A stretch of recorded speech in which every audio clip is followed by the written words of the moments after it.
Hey guys, and welcome to LITTLEBLACKBOOK91. We are here talking to you, to Jamala from Ready to Love Miami, the latest series. It's going to be a spectacular show, I can guarantee it. We're going to talk about all things Ready to Love and also get to know Jamala a bit better as well. Hello, Jamala. How you doing today? Hey, Kojo. Yes, it's good to see you, baby. What's going on? What's going? That's the real question. What is going on? That's what we're talking about. How you What's feeling? going on? If Marvin Gaye can Oh, answer it, you think I'm gonna answer it? listen, you gotta answer the question, baby. Mm-mm.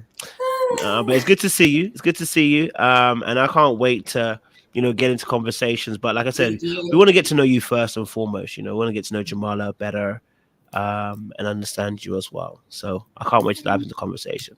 All right. So before we get in deeper, we'd like to, first and foremost, say this. We want to make sure you're human. So we're going to do some human verification as well along the way. So my first question to you is favorite color?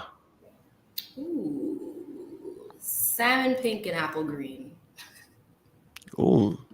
Why that color? Those are my sorority colors. But they also mean like femininity. It has a few meanings behind it. So, yeah. Okay, I like that. All right, favorite color? Favorite number? Sorry, favorite number? 22. Okay, is that your day of birth? Yeah. It just passed. 22. Yeah. Okay, 22. Oh, you 22 of October. Mm-hmm. Ooh, okay. What did you get up to this birthday? Did you do anything nice? What did I do? I celebrate the whole month. So I kicked it off. I've been posting it too on my Instagram. So I kicked it off with a movie night. Okay. Did Woman King. I rented out the entire theater. I had my friends come through. I had like gift bags with a little bit of liquor. Okay.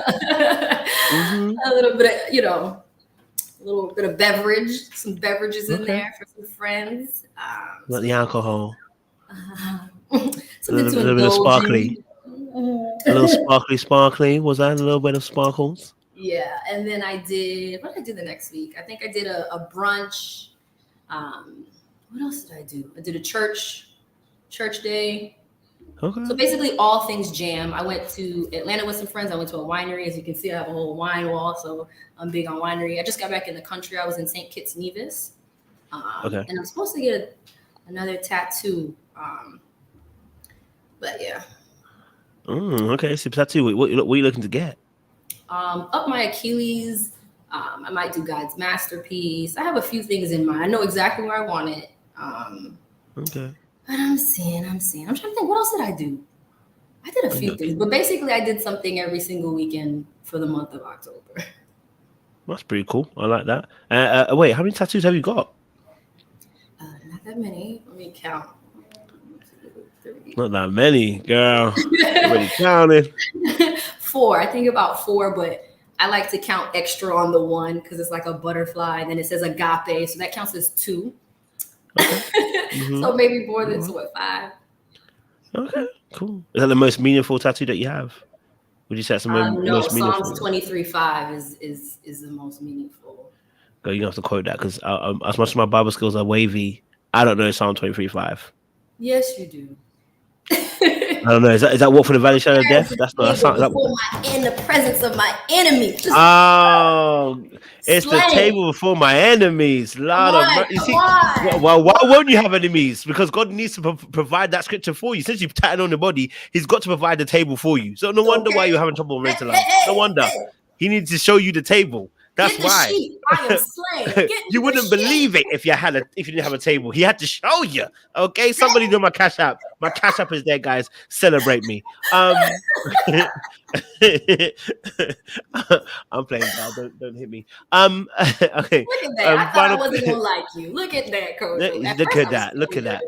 And then I was like, then you said I wasn't a wife, and I was like, I can't be nothing but a wife, and that's why it comes off like that. Did I say all that? Yes, you did. You know what? Then whatever I said in that time, maybe we have to talk about this on the candlelight dinner a little bit later on to discuss some of those issues. My number is 55555. I told you. I love that. That's the number of grace. If you don't know that, thank you for giving me grace. So if you're on a plane and your plane is having to take an emergency landing, what country would you want it to land in? Ooh, you know what's so funny? I'd want it to land in Turkey, Cappadocia, which would then put me in a hot air balloon, so I'd be going right back up. So that's funny. That's crazy. What? That's the area in Turkey. In Turkey, that's Cappadocia is the area where all the hot air balloons are. Oh. But I want to be there to get into the hot air balloon, so I'd be getting off a plane. So you can go back up again. Right back up. Crazy, and then Turkey to Greece. Yeah. I hear you. I ain't mad at you. I ain't mad at you. Hey, nothing wrong with that. You know, I mean, I'm starting to get into my bag of traveling as well. So, you know, we could talk about it. And final question: cereal or the milk in the bowl first? Here you go. Cereal and milk. Cereal. You know, there's a dance to that. Isn't there a dance to that? What cereal and milk? Milk and cereal and milk. You gotta look that song up. Cereal. Do you know? I had a little bop to it still. You're the dancer. Come on, done the dance, no. Done the dance. That's it. That's as much dance you're gonna get out of me. You're gonna get some chest popping. That's what you're gonna get. Cereal and milk. You gotta look it up. Cereal first, and then the milk. Okay. All right. Cool. Yeah. All right. Cool. No worries. Either you've passed, you are. Thank God you're not a hologram or a robot, because you know you're looking fine today. So just had to let you know. You know. So I appreciate you. All right. Cool. So Jamala, my first question to you is: who is Jamala, and what is Jamala's story? Yikes. I know.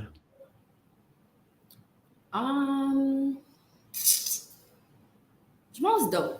Jamala is. I always say I'm a hot cup of coffee. Hot cup of espresso. I'm not for everybody. That's just real. You know, but I'm also in a space to say, you know, some people like Earl Grey tea. You should go over there, and that's fine. And that's okay. But I am a hot cup of espresso. I've been told I'm really funny. I was telling Crystal, own robbed you of my personality. Y'all missed out on all the good laughs. So I'm a good friend. I'm a great friend. I give till I can't give anymore. Like if you ask a friend, would Jamala come to the house in the middle of the night or take a flight anywhere? The answer is going to be yes, for any reason. I'm an avid traveler. I really enjoy traveling. I'm extremely determined, resilient. I enjoy working out. I'm a health enthusiast. So I always say, you come to the house, you definitely got to take a ginger shot. Can't leave here without a ginger shot and a spoonful of black seed oil. I am a Jesus lover. I'm spicy. I am self-aware, I'd say. And I feel like I'm missing things. I don't know. No, you're good. Nothing wrong with that at all. Nothing wrong with that. You spicy. You know, you spicy. I like that. Okay, so talk to me, Jamala. When you was a little girl, what was your dream? You know, like I always like to ask you this question. When you were a little girl, what was your dream? What did you want to be? An OBGYN. Oh, what? A medical doctor. Oh, maybe you had me, because I said the OBG. What? I said I don't. Okay. Gynecologist, yeah, obstetrician gynecologist. Why did you want to be that then? And deliver babies. I wanted to be a doctor, and then I watched too much, ER, too much real life in the hospital, gory things, and I realized I don't have a steady hand. I realized paying attention to it a lot more, and then I just maneuvered within what I wanted to do in the medical field, and then found myself more in the health field specifically, where I didn't have to touch any blood. I didn't have to operate on anyone. And then I found out also, what I started to realize is that I truly believe the body heals itself. And I think those philosophies, the medical doctor philosophy around like surgery versus those who practice like being a chiropractor or a physical therapist is two different philosophies. So on that side is where I wanted to go more. So holistic, okay. Holistic, okay. And is that different from what you do right now? Yes. It's a lot different. Okay. Yeah. What took you on a different path then for you? Like I mentioned, I started at one point, was that high school? Yeah, high school, I started interning with a chiropractor. So obviously the philosophies around, someone that practices surgery and the body healing itself is two different philosophies. So like it's what would I say? Preventative versus like what's called tertiary type preventive. So it's already occurring and it's already happening. You have to fix it when you're doing as a medical doctor versus preventive. You go in, you do things that are going to assist you in healing before it gets to where you have to go and do surgery. I don't know how to explain it. It's just two different philosophies. And I appreciate, obviously, the philosophy. Obviously, if you are sick and need more and need help, then you can be, obviously, a surgery is an option. You can do that. But I also believe like eating healthy, working out, getting proper sleep, all of that matters and can keep you from can be preventative care before you have to go into like an extreme measure. Yeah. Okay, I mean, it sounds complicated. I don't want to lie to you, baby. It sounds like you need to be on point. Sounds like something I couldn't do. I appreciate on that. Okay, so let me ask you a question. So for you, obviously, since you're in that particular field, don't worry. I told him to block anybody who's moving mad, so you're good. But for you, obviously, being in that field, it can be. I'm assuming it can be taxing on the mind. Doing that can be those kind of particular jobs. Oftentimes, I feel like can be taxing on the mind. It takes energy, takes concentration to do those particular types of jobs as well. How do you cope in that space, especially as a Black woman? I like to ask this question, especially as a Black woman entering into that space. How do you cope? What's the journey like? What's the experience like being in that space? Okay, so what I probably missed out on is what I actually do now. So I'm a wellness consultant. Oh, what I do is I go into corporate companies. Right. So I started my PhD, but I stopped and paused it because woe is me, honey. The PhD is it's basically kind of like a public health degree. So health promotion and disease prevention was the PhD I was going in towards. And my master's is exercise science and health promotion with a specialization in health promotion. And I wanted to say as general as possible, right? So we're talking from substance use to basically anything, staying as to diabetes prevention. So it's very, very broad. What I do is I go into corporate companies and I create a wellness program for them based on the claims that have come in from insurance. So we can't see who, but we basically on an aggregate level, I can see that, okay, 50% of your population is morbidly obese, or 75% of your population have a chronic condition. Based on these chronic conditions, how do I create a program that is for them? So if they're on cholesterol type medications or a lot of depression medications, then I know I'm going to pull in these people in the specialized field to assist them, or I'm going to create an initiative that says this is what you can do based on your unique population. So I have truckers, I have large companies that are like restaurants. I have a lot, basically. So a lot of different companies that I have to work through and figure out like what is the health concern for that population. So that's like my career. I've been doing that for almost a decade now. And then on the entrepreneurial side, I have a small fleet of luxury vehicles that I rent out. Me and my younger sister have hair and a lash company, and I also do Airbnb. So, oh my days! Full. Okay, you need a six-figure man. You need a Kevin Samuels type of man. I'm telling you that now. You're a high value man. Not Kevin. Not Kevin. She's a high value type of male. That's what she needs right now. Okay, don't come in here if you broke. But no, okay, cool. I'm gonna play. No, but for real, don't come here broke. But no. So obviously you got your hands in many pots. You got your clearly, you know, successful in what you do as well. I'm starting with a weird questions today. Having to maintain all of that, Mhm. do you ever feel like you're supported enough? And I'm not saying that maybe people are not offering, but I'm saying, do you ever feel like you need more support? Like I'm talking about emotionally, because it's a lot. Because like that's the reason why I said earlier on about it being taxing. Your hand is in many pots, doing Mhm. many great things. You know, killing it in every domain. Do you ever feel like, you know what? I would love someone just to support me and just be able to, you know, have someone I can just, you know, relax a little bit. It's just a thought that came to my mind. It's a weird question, but Absolutely. Those are my. I know people don't like love languages, but whatever, they're mine. Words of affirmation and acts of service. Like I'm big on that. So acts of service is definitely a big one for me and something I pay attention to, with friends, like because I know how I am. So I know I need it, but as far as like emotional support, I try to give it to myself as much as possible. Like my self-care routine is like untouchable at this point, but because I have to continuously do it, sometimes like my therapist and one therapist I had maybe 2 years ago was just like, your self-care routine has now become tasks. They're just in another task. I don't know, but it's what keeps me going, I guess. going. Yeah, because I need my massage once a month. I need Mm, an opportunity where I can just stop and have wine and sushi. Traveling is also a form of therapy for me. Venting is a form of therapy for me. mm. Working out obviously is a big one for me. Um, having a good support system. I think I have great friends that just know me.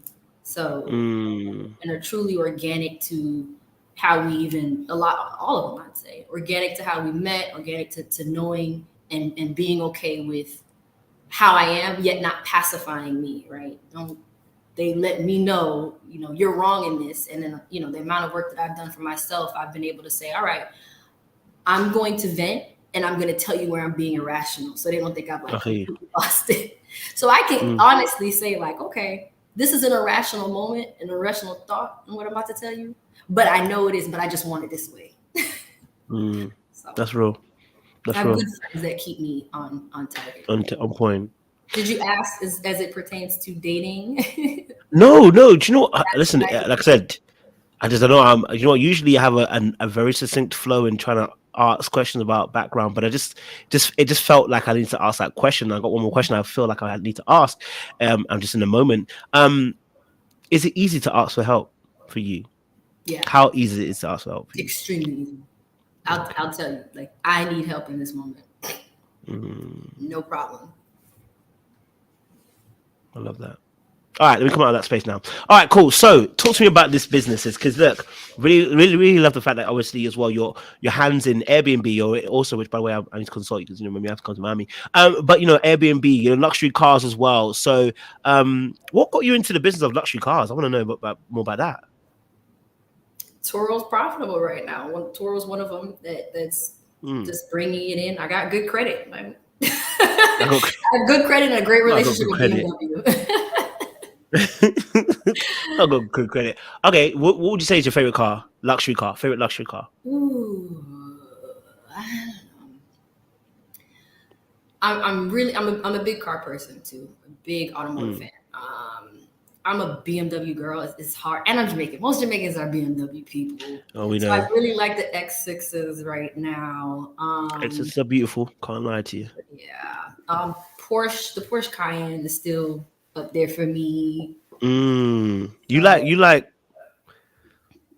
no, the because cool I feel cars. like I'm not a fan of the Yaris, not Yaris, the what is it called? The Lamborghini trucks. I'm not a fan of those. They just I mean, the Lamborghini is one of version of the this is not doing it. But the what is Porsche it? Cayenne and the BMW. No, because those cars I call them when you sit in it, you're the big man. The You kind of Stushkyar. just That's what you it is for understand? me. Yeah. Then cars there, that when you sit in it like that. You know what I mean? The G wagon, So all of those. Yeah. yeah, you see, you like big cars. When you sit in it, you do. You know what I mean? But I'm a fan of like the 3 Series, the M packages. I just basically just drive fast. And I drive them all like a 3 Series, honestly. At the end of the day, it doesn't even matter the car. So I'm whipping it. You can put me in a Toyota, I'm gonna whip it. Wait, are you a fan of driving like that? Is that you? You like to drive fast? I get a feeling you actually drive fast. Are you one of those drivers that drive fast? You come take a ride and we'll just end it with, did you die though? Did you die though? Okay, wait. Okay, so as a driver, what has been your most favorite car to drive? So aside aesthetics, what's the one that you like when you get it? You're like, ooh, when you drive it. 3 Series. I love driving. Oh, you really be gunning for the 3 Series, you know. Mm-hmm. Listen, BMW, if you're watching this, she's here for you. I am. And during the show, during that go-kart date, like I'm literally BMW out. And if they would have let us have a hat, I would have had my BMW hat on. The jacket I had on was a motorsport jacket, a BMW motorsport jacket. Like, I'm serious. Like, they know me when I walk in. I put a few people's children through college, is what I said. So wait, would you say that's your okay? If you had all the money in the world, is that the car that you'd finally rest on? So if I say you can get any car, if I had it, like I'm loading up like Ferrari. Yeah, Lambo, you just got money. You know what I mean? Yeah. Okay, you have to choose 2 cars though. I still keep a 3 Series. Or you know what? I'd probably do a 5 Series with the M package on it, But something about the X6 does it for me. Like, it used to be the Range Rovers, like the old school one though, and then they changed the body of it, and now it's a little bit different. A bit more rounder. It's a bossy car, yeah. It's a bit more round. That's why it's a bit more rounder. It doesn't have that same edge that it used to have. You know what I mean? Different. We like the box. You know what I mean? When that car sits, the box it sits. You know what I'm saying? I hear you. All right, cool. All right, no, I respect that. You know, I like cars as well. So, but okay, so you obviously into driving. You're in an Airbnb. You got your mainstay job as well. Hand in many pots, as we call it, as well. Tired. What is your? I want to ask, what is your goal? Are you trying to become financially free? What's the vision? Like, what's the vision for you? Without going too much detail, because some man's probably watching. But what's your final vision? What's your goal? You know what I mean? You know how some man turn car million out here. What's your final destination here for you, roughly? You know what I'm saying? I think I think that's a kind of with the question, like, define success for you. Like, success would be to bless people without like ever questioning it or needing anything back. Like, if I could think of what would be success, was to be internally happy all around, and again in a financial space where I could bless others, bless friends that need it. Yeah, but my goals in general, like, they're written. I should have I have my office that's literally like a board that lists out everything on there. So I definitely want to get a second or third, a few properties, honestly. If you ask me what I want for my birthday, it's a Chick-fil-A and a building, an apartment building. If I could do that, I'd love that. I want to try to go for another event space, because I did go for an event space prior to the show starting, but the deal fell through. So if I can have a few of those that were like automated, an event space that's automated, a few properties, absolutely. If we're just talking like materialistic, but an all around, I want to be whole, like whole spiritually, emotionally, physically at my peak, Those are some goals I have. I'm here. Just hold on 1 minute. I just gotta call Jesus. Hi, God. Yeah, she's at it again. She's telling me, she's pricing me at the game. Yeah, no jokes. Okay, cool. I mean, because maybe you come with water smoke. I love it though. I love it. No, because I love it because obviously, like, for myself, Jesus on the main line for you, huh? Jesus on the main line. Okay, Jeremiah 33. But no, call on Jesus. But for me, obviously, like, I didn't come for money, right? So I think now I'm in a space where I definitely see, I definitely want to be more expansive in terms of attaining wealth. For you, did your family come for money, or was that something that you kind of just explored yourself? Have you always, or has the family just been middle ground? What's it been like for you in terms of, I guess, I don't want to say like finances, but like, was it a wealthy family you came from, or cheap family? Just want to know. I wouldn't say wealthy. My family's pretty middle class. We're Jamaicans, so both parents are Jamaican. So we eat leftovers over here, and we enjoy leftovers.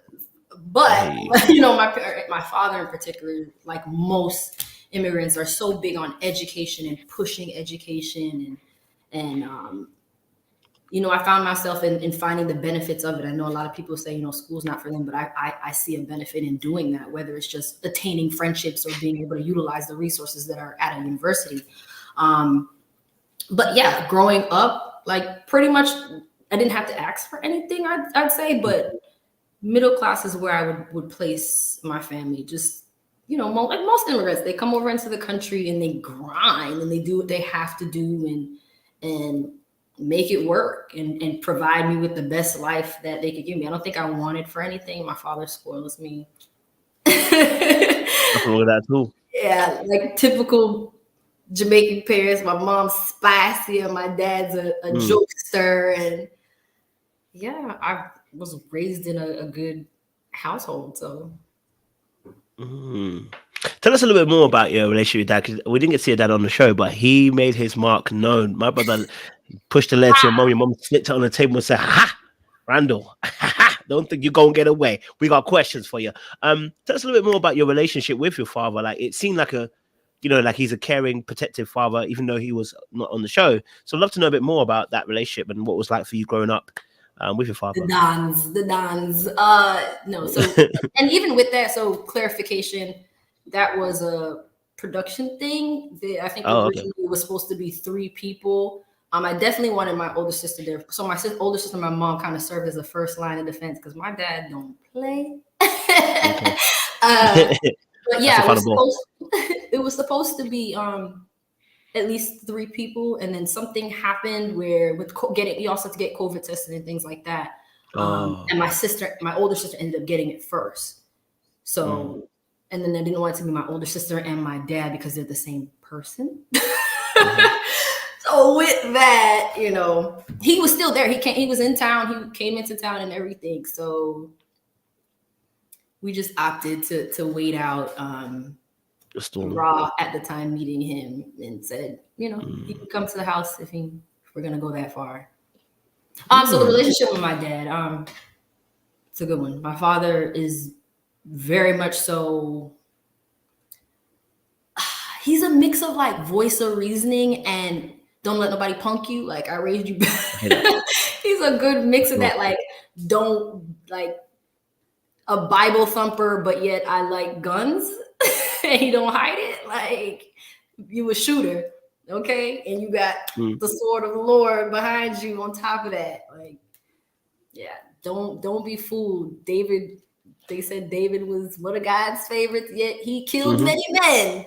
You all right. So I know that's a relationship. If I could like sum him up in a way, I'd say that, like, he's definitely a Bible thumper, but he's definitely not somebody you play with. Like a reformed, gangster. I'd say reformed. I'd say, like, you know, had a temper before and could be easily, like, very much so. Again, don't play with him. And then regulate, preaches, you know. So Pastor Patterson. No worries. Okay, cool. How? So wait, he's a pastor as well. Yeah, so he's a ordained minister. Yeah. Wow. Okay, so was he a pastor when you were young as well? So he was a PK a little bit. A little bit. Yeah, but he doesn't have a church or anything like that. So. Okay. Because you know PKs and it was in I was a PK, so I know the stress of PKs. PK, but.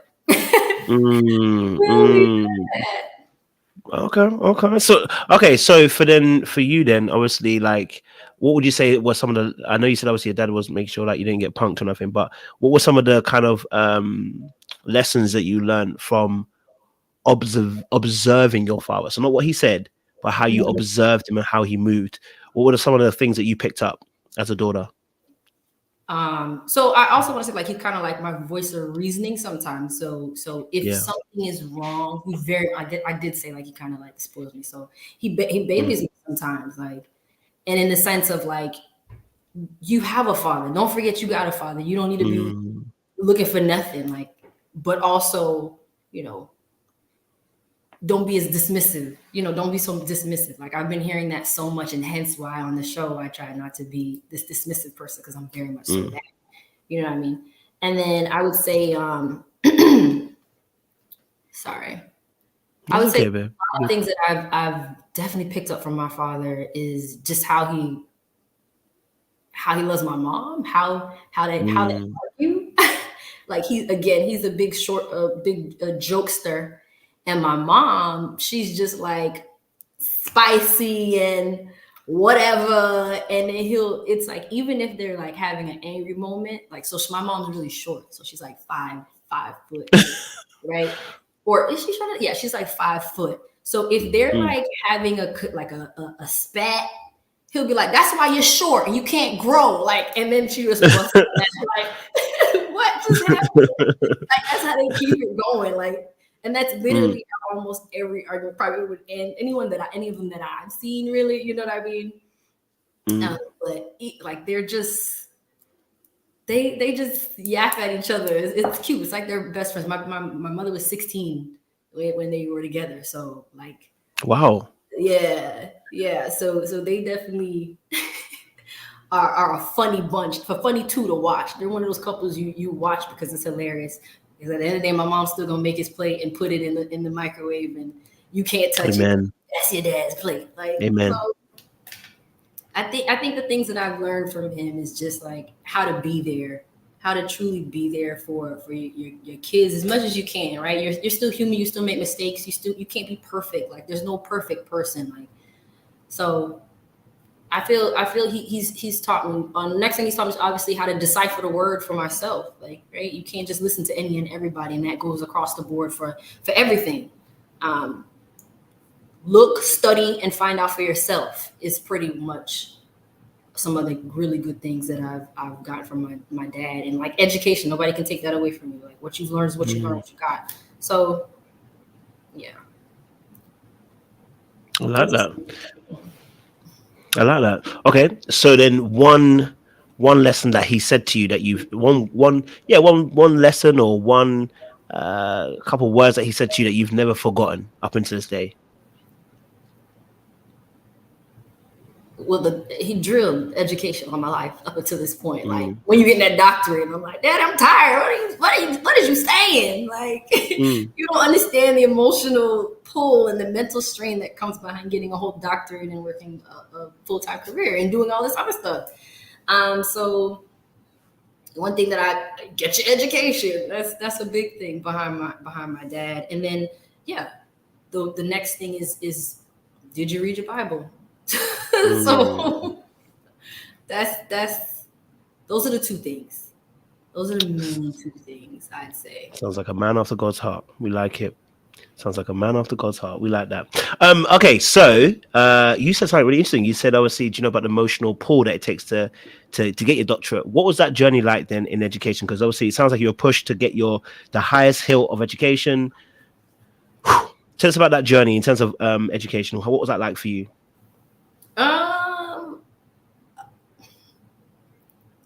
I never questioned getting my undergraduate. I knew I was going into that. And then the way I did my undergraduate, I had to get my master's anyway. So it wasn't hard. Like, schooling wasn't an issue for me, and they didn't have to force me to go into school as far as like me wanting to ever be like, oh, I don't want to do that. I knew that I had a path and it required school. So if it requires school, then there's no reason to have much balk about going to school.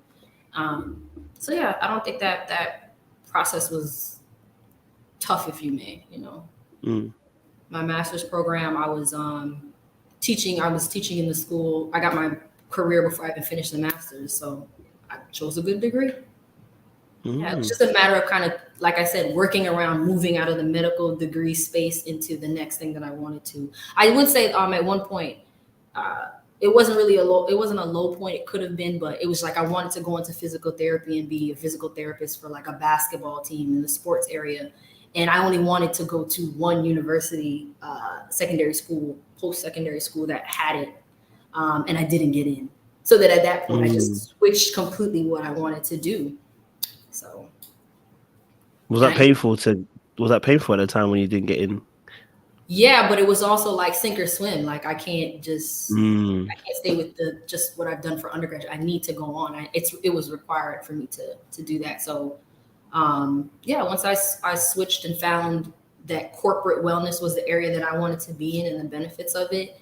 I just needed to take a few more coursework to go into that, and it worked. So you had it quite figured out it feels like, or sounds like, that you had it figured out quite early on. I thought I did. Remember, this is a shift. It's just I'm just resilient. I just moved with the shift. Like, let's go. All right, that's not gonna work. All right, what's next? Like, it was kind of like, all right, what's plan A, B, C, D? And I've pretty much always been like that. What gives you the resilience?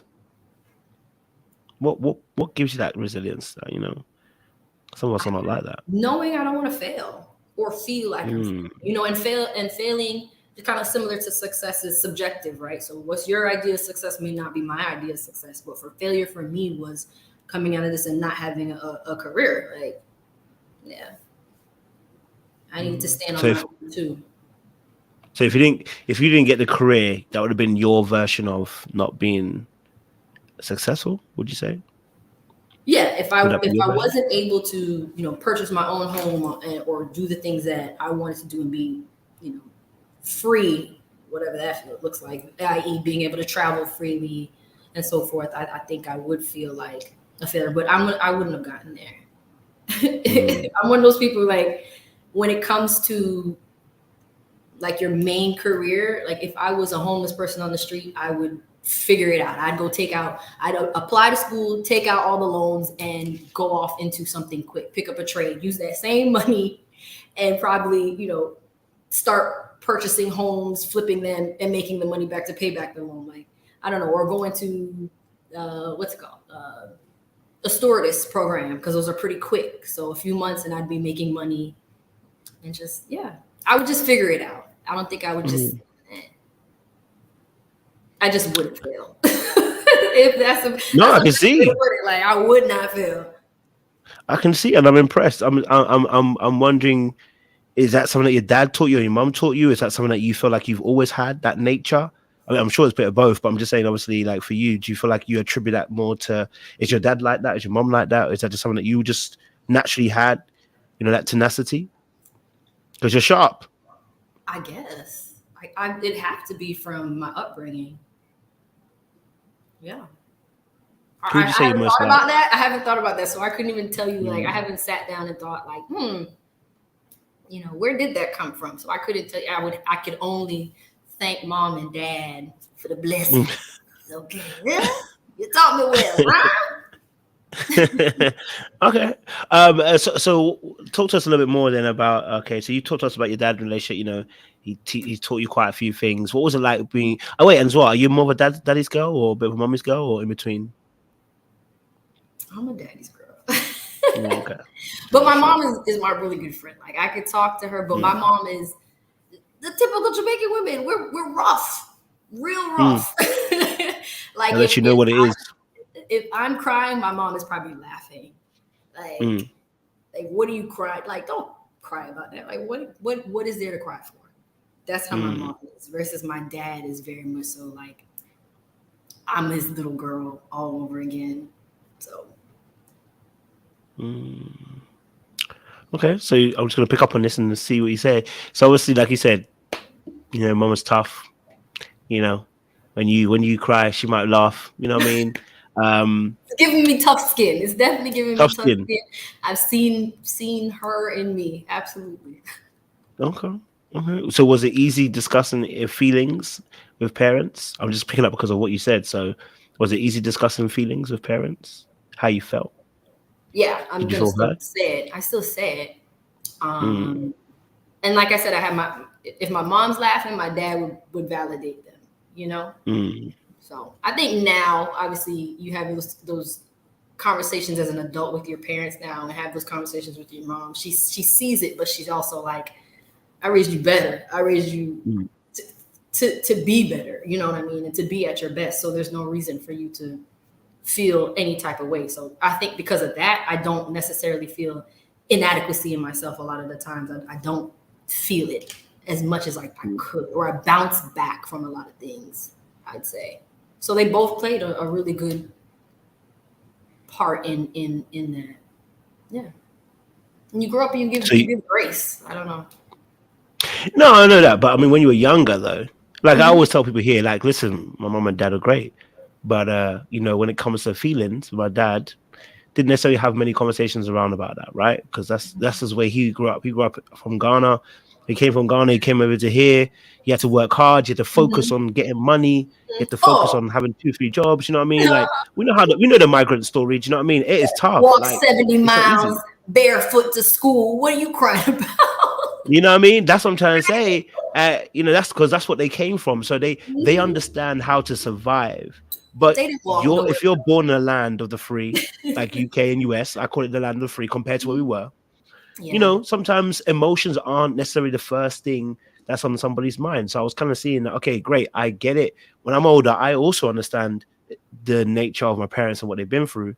But I'm saying, but when you were a kid, though, did you feel like your voice was heard? Did you feel validated in your feelings? Did you feel those things at points in time? And that doesn't mean that parents are bad. It just means they had a different story to you. Yeah, I was the child that didn't take no, and I can't tell you where that came from, right? So, yeah, because my older sister, you know, her story's a little bit different, but for me, it's like, okay, well, I'm on the debate team and I need to get to somewhere at Saturday. Well, we're not taking you, and I had to figure it out. Or, all right, I played flag football and I swam. Growing up, it was kind of just like, well, we're not picking you up. Figure it out. And same here. I figured it out. And like I applied for college. It was kind of like go to school, but then you didn't really get much support in that. It was just like, what do you need? And it's just like, I got it, Mom. Like, I don't think I know for a fact, my mother has said she's never worried about me. Like me leaving the household to go off to college wasn't a concern for her. Like, because I've been figuring it out probably since like middle school. Like How old is middle school? I don't know, like 12 to maybe like a 6th grade. So 6th through 8th grade. Okay. I know it's before 16. So that's fine.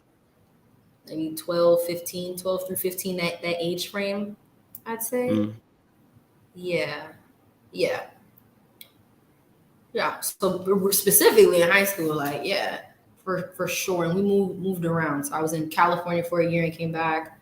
And then like my senior year, my parents built a house somewhere else and we moved there. And I had to maneuver and finding new friends and figuring it out there too. So yeah.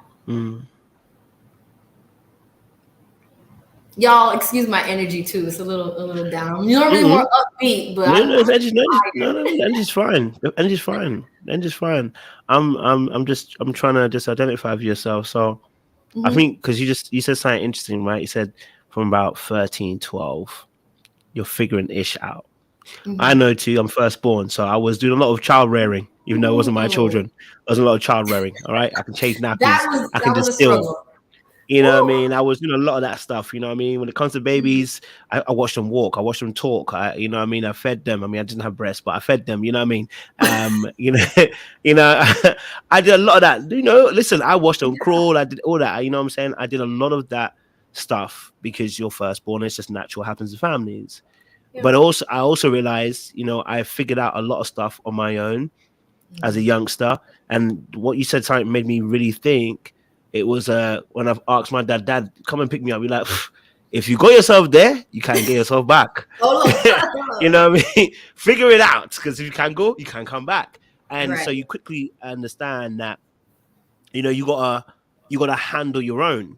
But what I also realize is, as I'm handling my own and I'm getting stuff done. I mean, like I said, I think the reason why I'm enamored a little bit by yourself is how successful you've become with it as well. But I also realized the other side of it, which is why I knew that I felt something. I said in the beginning, I said, is it easy to ask for help? Because I said that promotes usually a lot of independence early on. So I wanted to kind of maybe ask you a question, like, so having to figure it all out, when you look back now, And without obviously, of course, you got success, everything like that now. So you'd be like, oh yeah, I am where I am. But I'm saying, if you look back at it though, look at younger Jamala. Mm-hmm. Would you have wanted it that way for younger Jamala to have figured it all out at that point in time? Huh. Honestly, I think it made me how I am now. Like, I don't take no's, I don't back down.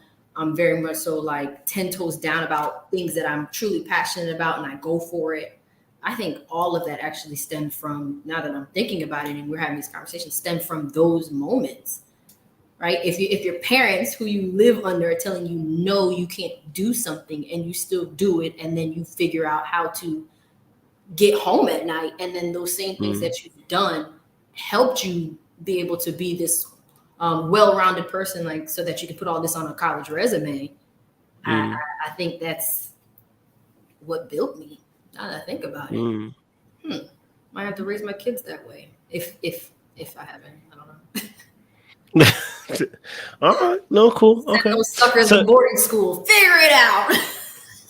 Hey, listen, listen. I hear you. I hear you. I'm not. By the way, I wasn't saying if there was any regret necessarily. It's more of a case of just looking back at younger self. You know what I mean? Because sometimes that just promotes independence. But you're good. Okay, cool. So, for you then, because I think I kind of crossed you, so I didn't interrupt a little bit. Your relationship with your mum, she was obviously quite, the fiery one. You kind of, she likes to rib you a little bit. You know what I'm saying, and that you toughen you up a little bit as well. Okay, so for you then, coming into I guess high school, going into college, etc. Who was Jamala at that point?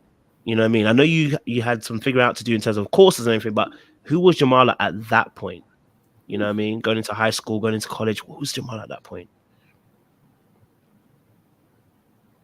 I've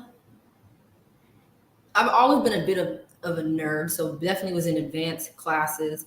I'd also say, like, the school that I attended, I was there from, like, they had a K through 12 basically, and they actually have a university as well that's unaffiliated, but it's still the same name. So I literally still had the same friends for a while. And I actually left in middle school, moved to California, came back, and went back to the school. And then I left my senior year again. But they still put me in a 13-year club. But Jamala then was definitely a nerd with a good foundation of friends. I'm still friends with a lot of those people to this day. Like, their parents still look out for me and check for me. So Jamala was aware of herself, figuring out how to, I guess, find her voice in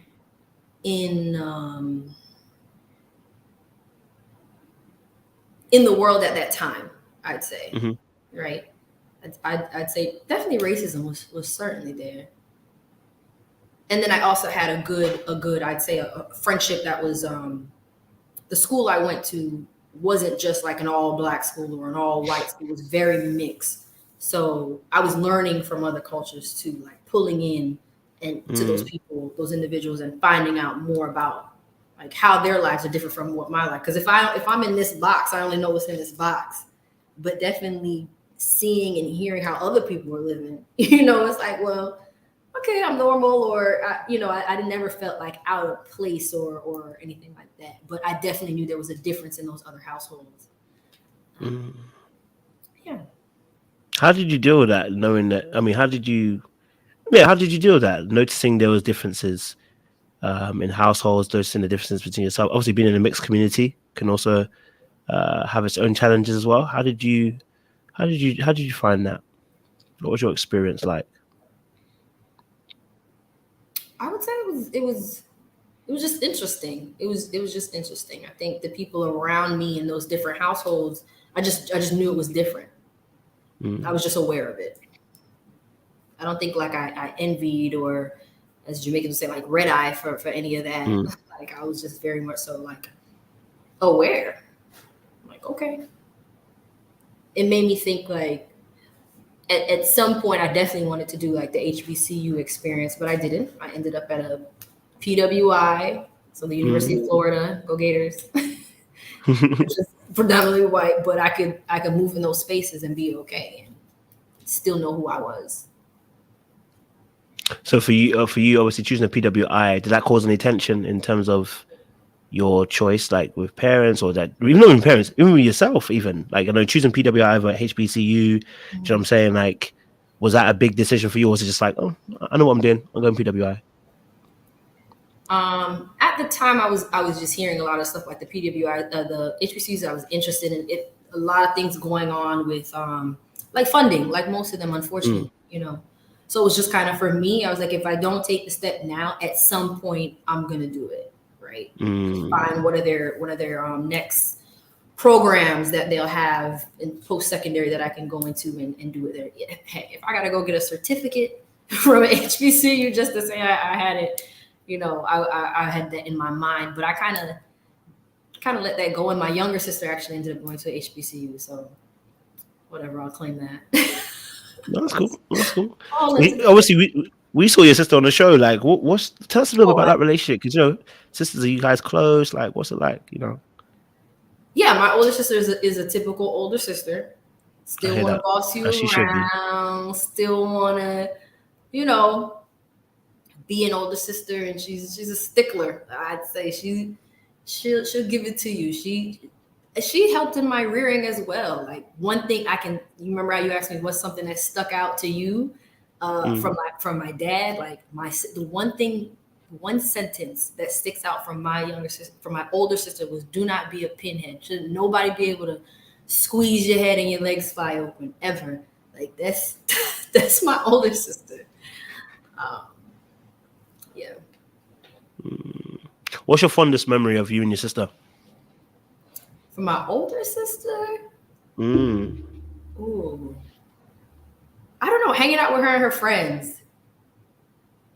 Her showing me just being like swaggy, like a 90s girl, the cute bob, the shortcut. Come on now. And she's like she's 4'11". She's really, really short and tiny. Damn. So it's just like, she was just so fly to me. Like, a lot of the ways that I am, I feel like, or a lot of my interest in how I look really came from both of them. My parents are just like, don't ever leave the house like you don't live nowhere. You come from a household, you have a house. and my sister, she really paid attention to that and was just like I said, just swaggy in her day-to-day, and could rock like any hairstyle. Like, so fondest memories is trying to hang out with the grown girls, and she would leave me with their younger sisters.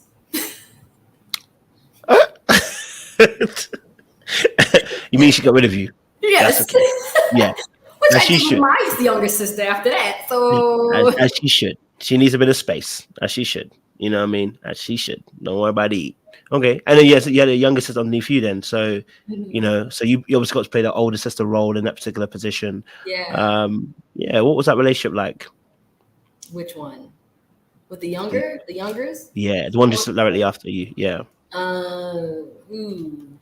I would say she made me not want kids, because it was the same situation. You feel like you're growing these kids and you didn't have them. I would say she contributed to the feelings I have around like children. Like, they happen. If they don't, they don't. I've seen it all. But that generation is way different. That's the generation of feeling like you're entitled to things. And I had to really help her understand. I am the middle child. I had to help her understand like what you think you see. Like, if in her eyes I was successful to her, and in her eyes I got this way because mom and dad gave everything to me. Like, it wasn't like that. And I think at one point she felt like that because she felt she wasn't getting the support. But I had to explain to her, like, you're baby. Like, when I was in college, my parents dropped me off and didn't even, I don't think they picked me up. Like, versus, her away at school, my mother was up there all the time. She'd go spend weekends with her. So I feel like she felt like at one point she felt like I had everything given to me, and I had to explain that to her, that it was never like that for me. So, we have a great relationship now. As you can see, like, as I mentioned, like, we have the hair. It's my younger sister that I have the hair and lash business with. So I think her even watching me, some of me, because she's obviously lived with me longer than she's lived with the older sister, watching me has helped her like grow into, you know, going for the career, being an entrepreneur. And really that business in particular was started because I wanted to financially fund her so that she can say before even 20, whatever she was, she had a name on a business. She had owned an LLC. You know, I just wanted her to be that boss in her own right. And she's dope. She's definitely dope. I'm glad, you know, she still has other ventures that she wants to do, right? It's not just, I just want to be a YouTuber and that's all I want to do. Or some, you know, some of the kids are just like, I want to be a gamer. And she's like, how are you going to get there? And they're like, I don't know, but I can make money. She's not there. She's come out of that. I think she's one of the outliers of the generation that's like that. But she knows she can still dabble. So I think, you know, me being a representative for her, or a role model, if you may, like it's definitely helpful. Interesting. It's interesting you said something. You said, I don't want her to be like the generation. And by the way, I took no offense to this. YouTuber, because obviously this new generation are YouTubers, TikTokers, yes, influencers. So not the ones that are out there doing it and grinding. I'm talking about the ones that are just like, it can just be given to me. Like that entitled bunch. That entitled bunch, they're different. They're real different. Like they get mad at anything. Like easily rassled by anything. Like they need the participation award. You know, that those individuals that are like that. And I'm sure every generation has a set of people that are like that. I don't want to be too rigid. Nothing is absolute. I'm just trying to just understand where you're coming from, because obviously when you say that, she might have wanted to go down that route. She might have been a creative person, but you had an idea for her. But it seems like you had an idea for her of what you thought that she should be in. No, she actually didn't consult with me about what she was doing. Okay. Actually, like, and I think that free thinking, even that came from watching you. And when I had that conversation, like, you can do this, and with the support that you have, like, do what you want to do. But in the same sense, like, have a plan, have a backup plan, and be about your business. Listen, don't settle. Be great. Okay. I'm gonna rip the Band-Aid off. You know what? I'm in a season of ripping the Band-Aid off. I'm in a season of ripping the Band-Aid off. So I'm gonna ask some questions which are just gonna be different to what I usually ask. You know what I mean? I'm in that season. I'm feeling it. You know what I mean? Are you feeling spicy? Spicy. Are you feeling spicy? I'm feeling froggy. I ain't gonna lie to you. I'm ready to jump. So let me jump.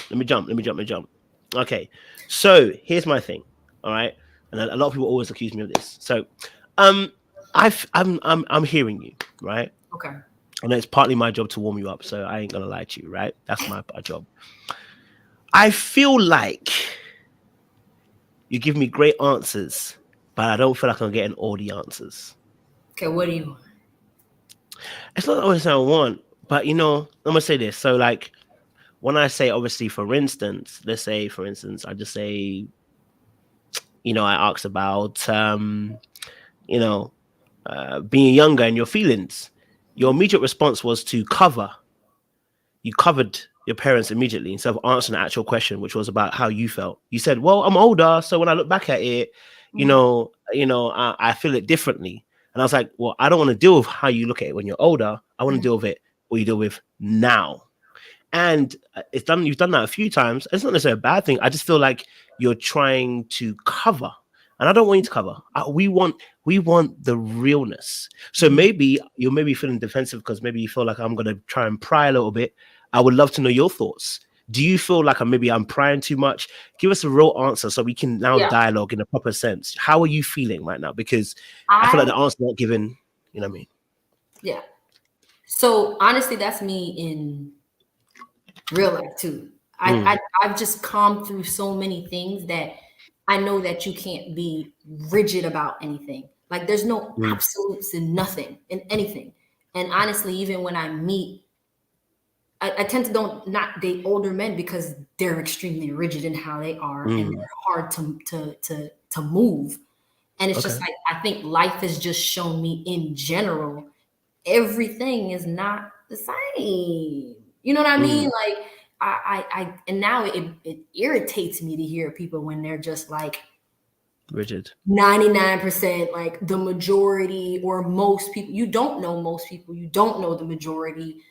Some statistics that are even out there are off. Like I come from a world that looks into statistics and things like that, and data make up how we create or come to conclusions. But we also know causation does not equal, the actual thing. So causation does not equal. I'm missing the word. Sorry, I just went blank. You're good. You're good. Conclusion. Yeah, you can't say that because of that one cause is the only result. And then I think when it comes to people, like I'm not perfect, right? So I want grace to be given to me, right? Just as I have to give grace to others. So I think I'd have to be really pushed to a space where then I find. Let me stop looking at the comments. Where then I'm at my end, and thank you. Correlation does not equate to causation. Thank you, Chad. My science grade cut off. Yeah, I think the way my friends describe me also is just like having this big heart, and I'm a person who I can deal with different personalities. So we can jump right into the show. Sharice, when she said King Randall, not even knowing anything or much about Sharice, but just catching her personality, I literally was like, I think she was joking. But everybody was up in arms. I think I just have a certain space for certain personalities. And within that, I also have finally learned myself, like every personality don't need to be around me because I'm easily irritable. I had to learn that about myself and be able to say that. So I don't think it's like covering and it's just, there's always a full picture, and you can't just get the full picture just by one part. Like, I don't know. My parents were terrible. I just say they were awful. I think I would just say that. But because I'm like this, not nobody. A lot of people do say that. Like, you just understand them a little bit better than me. It's like some people just cut people, and if I don't have a reason to cut, or I don't feel like I'm dying from it, I don't cut people. Which is fair. But if we're talking about you and talking about how it affected you, if you start thinking about how everyone else might have thought as a play into your actual answer, that's what I mean. But that's what I mean by you have a protective energy. I wasn't even saying necessarily it's a bad thing. I say you have a protective energy. You're protecting.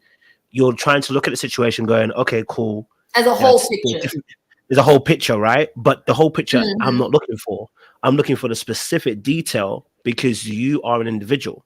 So when I said, obviously, when you said, because you mentioned it off the cuff, and I know that spirit because that's why I asked you about being independent. I know that the off the cuff where we just kind of push things off and we get on with life, but it does affect you, right? So when you said, oh, my mum would laugh at me, but I would be feeling some type of way.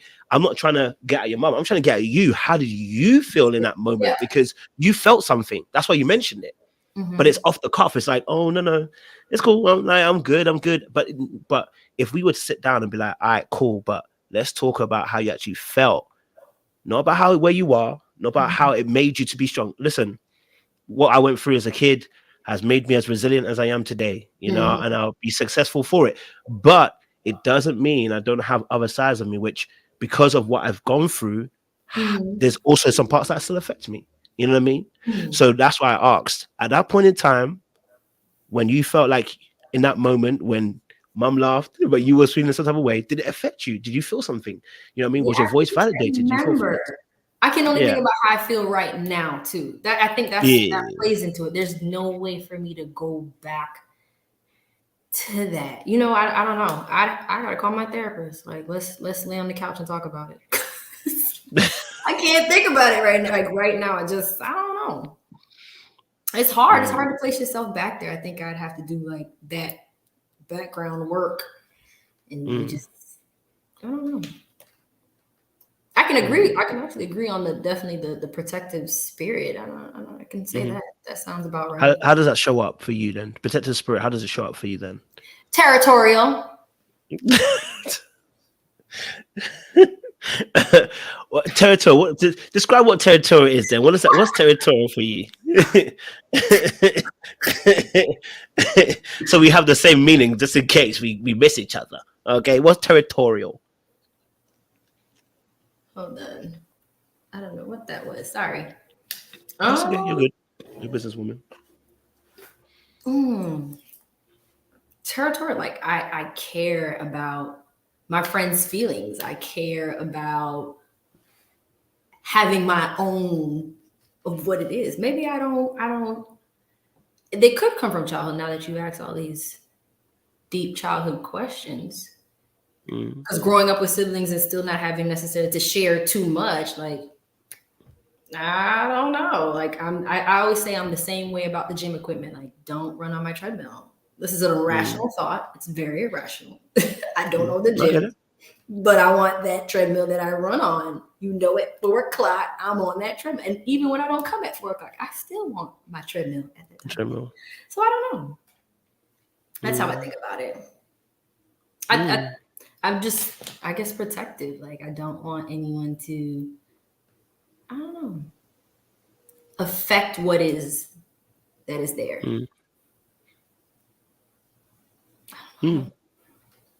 Question. Without thinking about anything else, just think about you.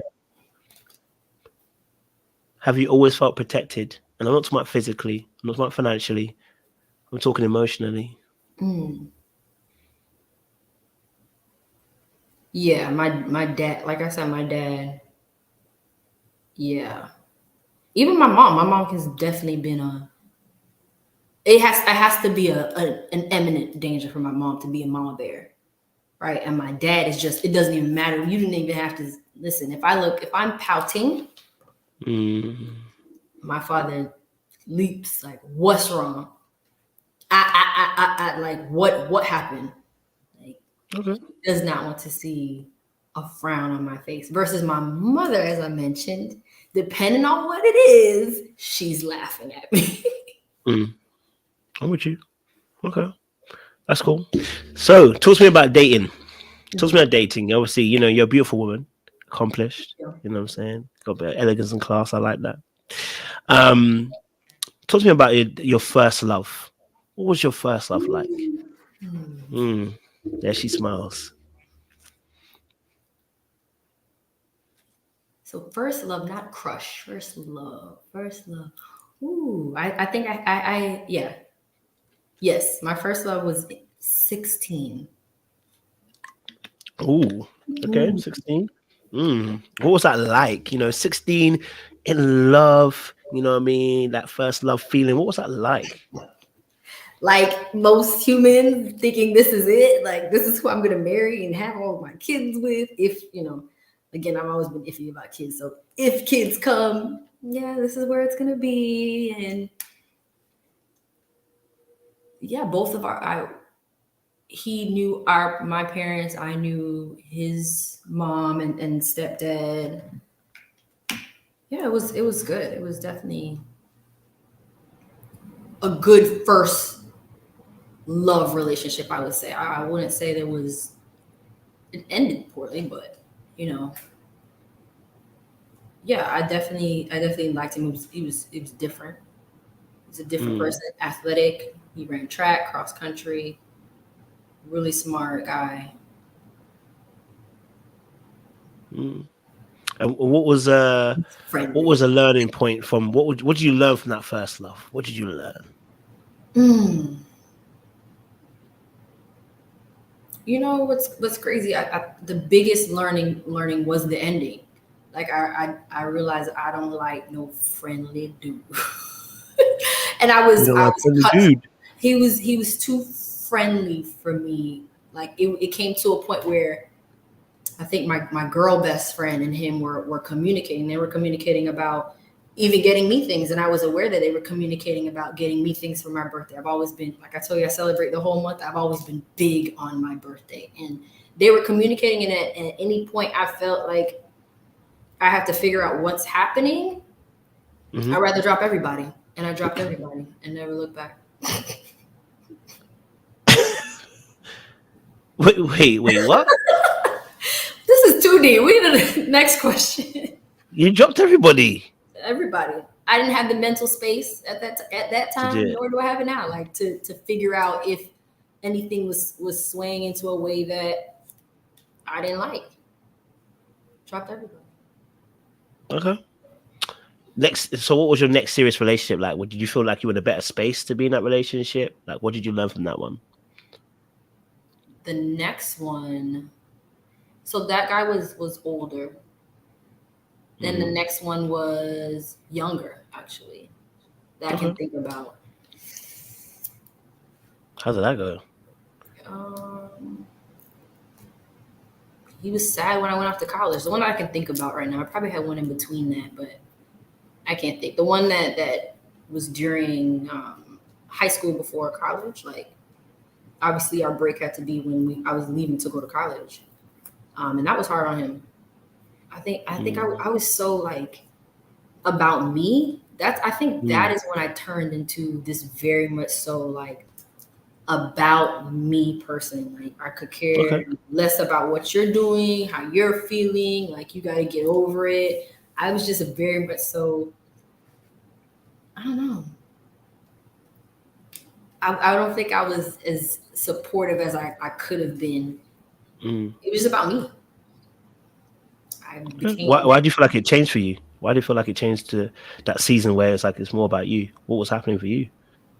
I was just functioning as an adult. Like you feel grown. You got your car, your own car. You got a little part-time job. I'm in school. I'm getting ready to go off to college. I'm just like, you're here or you're not here. It doesn't matter.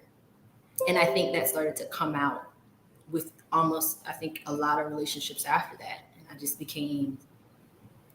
You became an adult quickly before they did. Yeah, and a little bit mature, I should say. A little bit of an itch. Itch? What's the itch? Like I didn't compromise. I wouldn't compromise. I wouldn't hear you out. I didn't what's something like my way or no way. The highway. Yeah. And those men pretty much would bend. They went their way. They went their way because she said highway or no way. They went their highway. No, so a lot of them stayed actually. I don't know. Okay. I was a powder. I was mouthy. I've always been spicy. Okay. Yeah. So what was going on? I'm trying to understand. So what was going on for you that you was like, my way or the highway, guys? Like, and it's not necessarily a bad thing. It's just like what you're going through is contributing towards why you're taking those decisions. So for you, at that point in time, life felt full. Yeah. There was so much like options and career choices that I was focused on. Like, yeah, you're here and I care about you. And when you are here, I'm observant in who you are and I'm very detailed oriented. But I'm also like wanting my way. Did you feel like they were matching your speed in terms of like your trajectory, in terms of where you're going?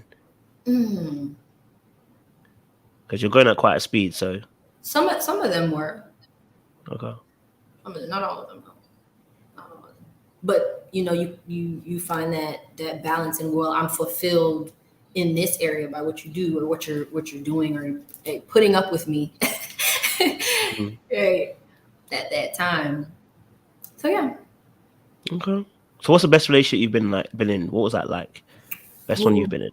That one's easy. Wow. I was shacking up. Don't tell nobody. I ain't telling nobody. Kept my little secret myself. All right. Shacked up. What was that? Shack up, baby. Nothing wrong with a shack up. You was experimenting. Okay, you were experimenting.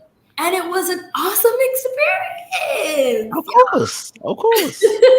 Not wrong with that at all, baby. Ooh, that was a good one. I just spoiled, certainly spoiled. And that was the relationship coming out of that one that shifted me and changed me. But the most, that one was coming out of college, like out of undergraduate. And I could breathe easy. I remember I used to say something to him like, dang, I don't gotta run up on you. I don't gotta question nothing. I don't gotta nothing. I don't have to be concerned about you doing anything crazy. He was just a great guy. Had you had to worry about that previously or even after post? Yeah, men are men. What are you talking about? You know how I don't know. I don't date them. I don't know. I don't date them. I don't know. True. Yeah. True. But you've heard about them. You've watched your friends do Mm-hmm. malicious things or not Mm-hmm. take relationships serious. I don't know. It Okay. was just jokes, big joke. Mm. Like, I like in undergrad and that time frame, just not seeing the value of me, and I remember I couldn't. One thing about him, he wasn't lying. I always felt like I was running into liars, and that used to make me so angry. Like my little undergraduate degree, and I always used to say like, I got too many degrees, like, and you out here play with my intelligence. All these degrees I got, and you think I'm stupid. Like that was a big like calling men out on their stuff. Ish. I'm not a person who sees something and I won't say something. I say something every time, and I've learned now not to do that. But it's hard. It's hard because I've been doing it for so long. Like, yeah. So that person, I felt I could breathe easily for sure. For sure, a lot of things were taken care of. Yeah, I lived in his home. I had a almost tragic incident happen, and he was just a good nurturer. Like I remember being in the hospital and my mother trying to touch me, and like she was just rough. And then he would come and be like, "Oh, I got it." Like, so for it to be such a young relationship, like he took care of me. At that point in the hospital and coming out of it, like he had to bathe me and wipe me, like, and we had only been dating at that point, maybe 3 months in. It moved quickly. Yeah. Wow. Wow, this sounds like a keeper. Oh, did he forget? Oh no, wait, sounds like a keeper. Wow. So what happened? Where did it go left? Sounds like a keeper. Brother's gonna bathe you after 3 months. Damn. If I'm gonna bathe you after 3 months, you better put a ring on it. And that was actually my feelings. Is a relationship. Probably at the 2-year point, or getting close to it, we already lived together. We already have experienced like some trials, and we've come out of it. And it's just like, when are we getting married? Like, I want a ring. I'm ready. And he would always be like, I'm gonna marry you. Relax, relax. And I couldn't relax. And I remember at one point, like again, being in that space where I was just like moving freely, and I was just like, I feel like this is crippling me a little bit. Like I want to be a little bit more free. I need a break. And I saw how sad he was, and I didn't take the break. So now when it came to him and he was like asking for a break, I was like, oh no, I done came over my feelings. You get over it as well. And from there, because it was just like, at that point, sit here and be around you when it's convenient? No. I think he had a lot of his own aspirations. Like I know he wanted to buy his mom a car. Like typical men want to be so financially secure in their space. But I had invested so much, like helping him with his business and helping him with getting into his undergraduate program while I was getting ready to start my master's program. It was just a lot of things that we were definitely invested in each other, and it didn't work out. I would rather move out, go get my own apartment, do everything, and figure it out. That's what I did. I moved out. He was just asking for a break, and I was like, nope, it's over. Forget it. Why couldn't you give him the break? What for you was happening in your mind at the time? It was just like there was nowhere. I just feel like there was nowhere else to go. I kind of felt like I feel like I was feeling that, like there's nowhere else to go. We're going up. We don't have any problems right now. So what is it? But I was young and dumb. Like I was young, under 25. If I ever had gotten married at that time, I would probably be divorced. Yeah. What? Real spit. Who did I think I was? Okay. No, I hear you. All right. So obviously then Ready to Love comes around. Question. Are you more logical, or would you say you more deal with emotions? Which one do you feel most comfortable with? More emotions, yeah? Yeah. Okay. Okay, so Ready to Love comes around, right? You know, you look like you don't have problems getting a man. So what's the problem of going on to Red to Love? What was the reason for you to go to Red to Love? What was your purpose of going to Red to Love? Honestly, to try something different, I guess. And then I've already described to you, life is pretty much full. So a lot of my relationships also have been like long distance. And I started thinking like, okay, it would be nice to have somebody that's a lot closer. And then how can I look at from basically the way the show was presented to me? It's like, okay, at this point, I got 10 eligible bachelors. They're supposed to cream of the crop. They're the top of the top, and they're all here in Miami. You know, you're putting them in one place so I can pick and choose and see who works for me. That works.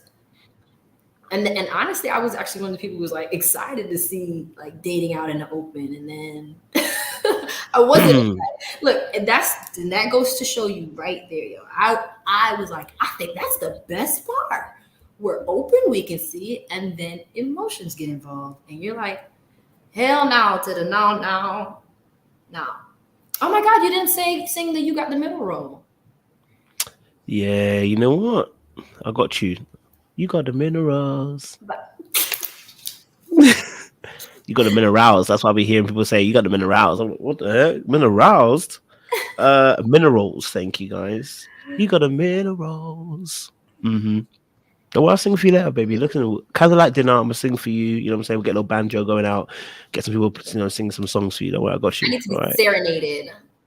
You need to be serenaded. I got you. Don't even worry about that, man. Once this is over. No, once it's over, don't worry, I got you. I told you, kind of like dinner. Get get a little band behind us. You know what I'm saying? Yeah, I got you. Couple renditions. Okay. So you like to be serenaded? Okay, I'll keep that in mind. You're a bit of a romance person. Okay, so hey. I'm behaving myself, guys. I'm on my best behavior. So obviously, the going on to Ready to Love, you thought something different. Do something else. All right, cool. So then you get on to Ready to Love. You get in the mixer. It's a parade. Okay, it's a parade. We're seeing water. We're seeing skin. We're seeing a lot of things going on. So talk to me about your experience in the mixer. What did you see? What did you experience that first time being there as well? Dang, the mixer was rough because honestly, it's a surreal moment that all these cameras are here and this is going to air on national television. So it's a surreal moment walking in, like, play it cool, and then obviously even the preparation up to that moment. So get to the mixer. I'm not one of the first, but I think I'm in like the middle of the middle of the people walking in. I definitely wasn't last. I wasn't first. The emotions are high. It's again, I think I was just sitting in like a surreal moment, but also like I can work a room. So let's work this room, baby. Let's go. Who did you first notice? So when I first walked in, Samson is who I first noticed because I was looking for like fruit or something. I thought he actually was working with production. I thought he was a part of production, but I was like, Aaron here, like, where are you? He was dressed really laid back too. So first when I saw him, he was just like, oh, what do you need? I was like, dang, where's the fruit? He's like, oh, I got it. I'm like, brought back fruit and everything. I think April was already there. Beautiful woman, like stunning. So April was someone I saw. As far as like men that like caught my attention quickly, I would say I noticed Ra because Ra had walked up to me, but he wasn't one of the first I mentioned. He was one of the first. And then, he had the knees out, and I immediately was just like playful Jay. Like, come on out, knees and thighs. Come on, thighs. Hey, man. Hey. He's wearing the hoochie daddy shorts. He's wearing the who's a daddy shorts. It's short. Who's your daddy shorts? Who's your daddy shorts? What's going on, thigh? And then we just started talking about DC, and I spent a lot of time in DC. I started at one point just dating men specifically from DC. So probably a year before that. Yeah, I was literally in DC a lot, and I was telling him I had to switch it up and start going to Houston instead. But yeah, and then I noticed Mike and Devin at when we broke for lunch, and they were both like strikingly attractive to me. Like, yeah. And Devin was cool. Devin was easy to talk to. Cool. I saw his personality, and then yeah, Mike and I kind of clicked, and he was shy. So normally when people are shy, I like I'm really extra. I'm like up here a lot of the times, but most of the thing I stay up there. But I'm actually a ambivert. So, but yeah, when I'm out, I'm definitely an extrovert. So because he was quiet, and then I was like, okay, well, where are you from? And once he was like, oh yeah, he's from Miami, and like originally from there, Carroll City. Oh, you from the crib? Like, okay, Ben. Like started using like our lingo that we stay out here, and like it just made him smile and laugh. And I was like, come on, man, we got to get a little handshake going. Let's go. What's the handshake? And we were just cool. It's so sad y'all don't see none of that. You don't see any of the handshake. No, I didn't even know you had that in you. Okay, good to know. That's beyond the norm. And then I think somebody said my name, and Rob looked at me and was like, "You lied to me?" And I'm like, "No, I go by Jay." He was like, "Nah, I gotta talk to your mom. You a liar." Da da da. And that's how our laugh. going. But with Mike, I'd say Mike went through the terrain of Kay's questions. Like, I gotta say it like a G, like a boss. He went through her questions and showed those questions. It was me. Kay who?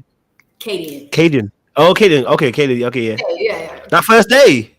The first day she had the out. It was good. It was so good though, because it's those questions you want to ask. But I've realized like I rather find that out on a different time than versus first meeting. But she was on a mission. I was like, dang, I should have took her approach. I should have went back into that way. But yeah, and so the whole Mike thing, the reason why we even got into that space where all three of us were together was because I was like, oh, I'm drowning, Mike. And somebody actually was they had been telling Mike to get in the pool. Production wanted him to take his shirt off and get in the pool. And he wasn't doing it. I think somebody lost their earring down at the bottom of the pool, and he wasn't going to get in the pool. He was like, oh that was like, Mike, get it. And he was like, no. So I went to the middle of the pool, and I swam for multiple years. Was on the swim team. And I got in the middle of the pool and was like, Mike, I'm going down. My weed won't get wet. I can't get. And I just acted like I was drowning in production. I was like, get in the pool. And so he took off his shirt, dived into the pool, and picked me up. And then I was like, this is the best thing ever. I love you. And then once he answered the way he maneuvered the questions with Kay, I was just shocked. Like he went in and he was just like, next question. I was like, oh. I'm tingling. Listen, I wish that they showed that should be another own exclusive, because she gunned him. She got him. She got good. She was asking them real questions. Okay. So that happened. Okay, so it was Mike, it was Randall. That first queer I had a little connection. Talk to us about this. And Devin is very. And Devin as well. Okay, sorry. Who's the guy that was he got evicted first, and I can't remember his name. I'm so sorry. I feel so bad not remember his name. Sean. Is it Eric? Sean. Why did your eyes flash? Sean, what happened that thing? It looked like you were doing so well. You literally like you really like sailed the boat over the stormy waters there. Talk to me about that. What was that experience for you? Because he dropped some dry jokes and it didn't really go down well. They didn't land. But I want to know your experience. From your experience, what was that like? How did you see it? Do you see it differently to how we saw on TV? Because they narrowed in on Sean and I, and Sean was probably somebody we've sat at the pool. I wasn't in the pool yet. We talked for a really quick second, and then I went to go get changed to get ready for the pool, and the conversation kind of cut. And then we literally were going into the next scene, and I was walking away, and they pulled me back. I was like, come talk to Sean. I'm like, who? So it was just like, I already needed to go get changed and all this other stuff. And we were talking about nothing. Like my glass was already full, and he was like, okay, well, let me go get you something else to drink. And I'm like, I don't want to be inebriated. I don't know. I just kind of was like, at that point, I was just dry. But I don't know why they narrowed in on me, because I know I remember hearing Sharice talk, and she said that at one point Sean was like following her around the pool party, and she had to be like, back up. So that's one of Sharice's stories that I've heard about Sean. So I'm just like, I don't even know why they narrowed it down to just me and what our interactions was like. And I know it had to be dry because I know I was tired. I was probably like the middle of filming. We already ate lunch, and now we have to go get dressed and get ready for the next portion. And we were wet, like, and they wanted to take a picture after that. So it was just a lot. I was all right. And so Sean, what are you talking about? What is you saying, Sean? Huh? You didn't get the wet joke.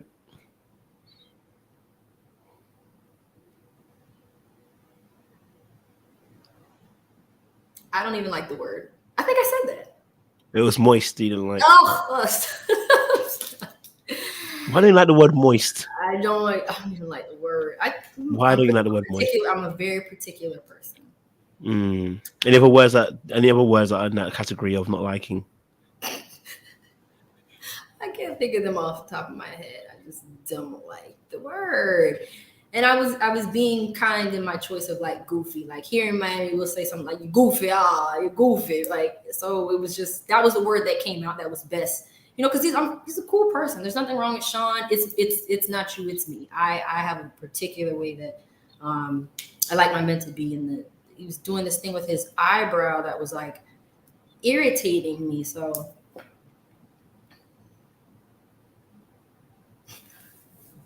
okay, no worries. It was just I don't know if it was a nervous tick for him, but I know I was trying to be like laid back and cool and just had a conversation. And I don't know. Sean seems like a nice guy. He's for somebody for sure. I think he's cool. I think the pressure of being around a lot of people, and that's all right. Okay, all right. So moving on from there, let's get deeper with these connections. So Mike, Randall, who else? The third person that you had a connection with? I wouldn't say connection. I would just say I found him generally attractive. Devin. Okay, so Devin. Okay, Devin. Okay, Devin. Okay, so where did it fizzle out for you? You know what? My connections were Mike, Randall, Swayze. I had talked to Swayze very briefly, and we were on like the jacuzzi side. So where I was at with Swayze, and like he helped me out of my shoe, he helped me back in my shoe. Same thing with Rod, he helped me in my shoe, out of my shoe at one point. Yeah. So the Swayze situation, where did it fizzle out for you? You know what I mean? Did Caden get to? What was it? What was it? Did Caden what? What? What did you say? What did you not say? What did you just say? What are you supposed to say? Why are we doing this tussle right now? I don't know, but it's cute. The question was, I said, what happened between you and Swayze? Why didn't it go? Why did it fizzle out? I said, was there someone around that didn't allow it to work? No. So what happened was we just kind of fell into this space of like just being cool. That's a bit of a shame. I don't know. It was like once we got to bar one, which is the brunch. So this is a week break, coming back from a week break.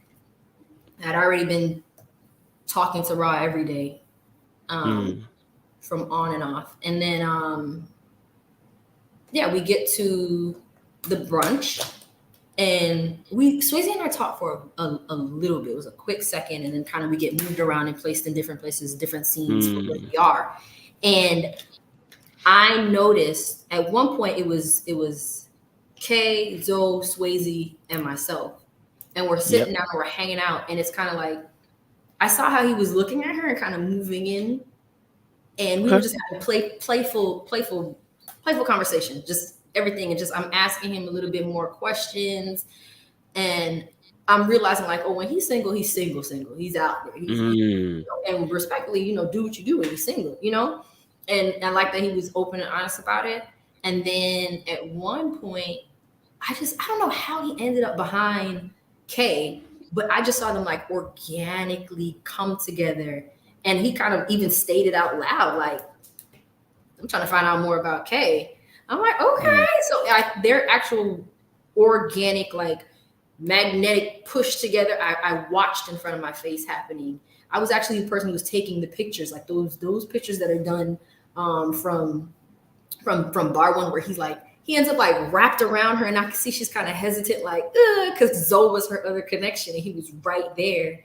And Swayze was just like wrapped up around her and like kind of on her neck. And she's like, what are you doing? But yet she's still there. And then we finish and we wrap, and then I have a date with Swayze.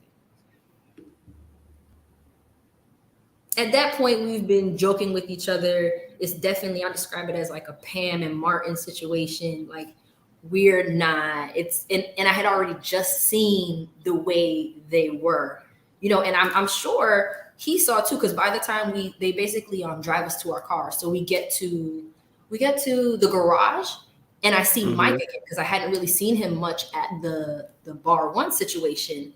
And I had to sit down with Devin, I had to sit down with Ra.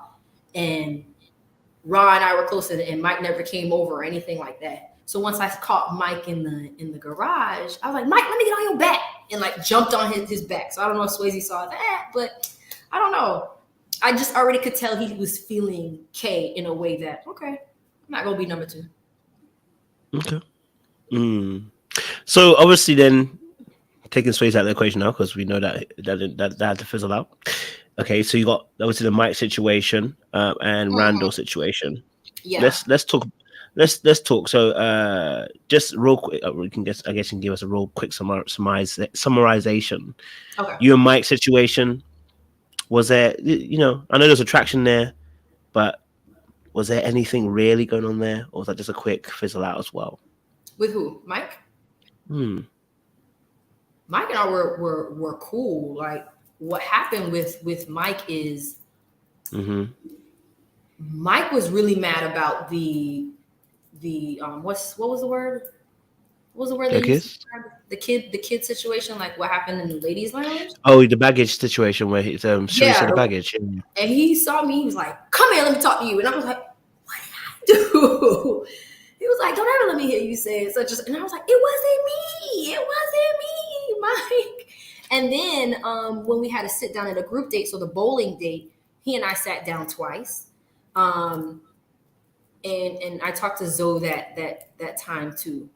So Zoe and I kind of weren't like clicking like that. I didn't say anything romantic, cool dude, but we just weren't clicking like that. But with Mike in particular, when he sat down, I guess it was nerves. Like he told me later on it was nerves, but he like read me his resume. So for me, I think I took offense to it. Like, did you just go down your resume for me? Like, oh, I do this, and this time, I make my money, da da da da da. And I didn't. It never clicked to me that it was nerves for him. For me, I took it as, oh, you think I needed to hear that in order to like you, or in order to want to go further. So I actually didn't like that at all. And then talking to him, he's definitely like a big cuddly guy, a big teddy bear, a big want you around. And I very much so was actually stating that I'm not leaving this process in a relationship with anybody. If I make it to the end of this process, I do not want to leave this process in a relationship. Wait. What? Wait, what? I didn't hear that correctly. What? Yeah. Say that again. Who said that? And it was said what? No, say it one more time, just in case I misheard. Who said what and what they say? Yeah. I told all of you, I'm not leaving this process in a relationship. You said that. Yeah. And there's a reason why they never show it, because it wouldn't make up. They wouldn't go with the character they're painting, right? Wait, you said that. I'm thinking this person wants to get married by like the next day. So, yeah. No. Wait, hold on. You said that to who? Every person I went on a date with, and actually to the women at the getaway lounge. That was the first time the women had heard that I thought like that. I had that thought process. So you said you ain't leaving this process with nobody. In a relationship, I'm not gonna leave. In a relationship, I end up with, I just want to date exclusively. No, why did you say that? Because this is a production. Like, I know that you have to understand. So when we go on a date and you sit down, production's like, open, pull her chair out.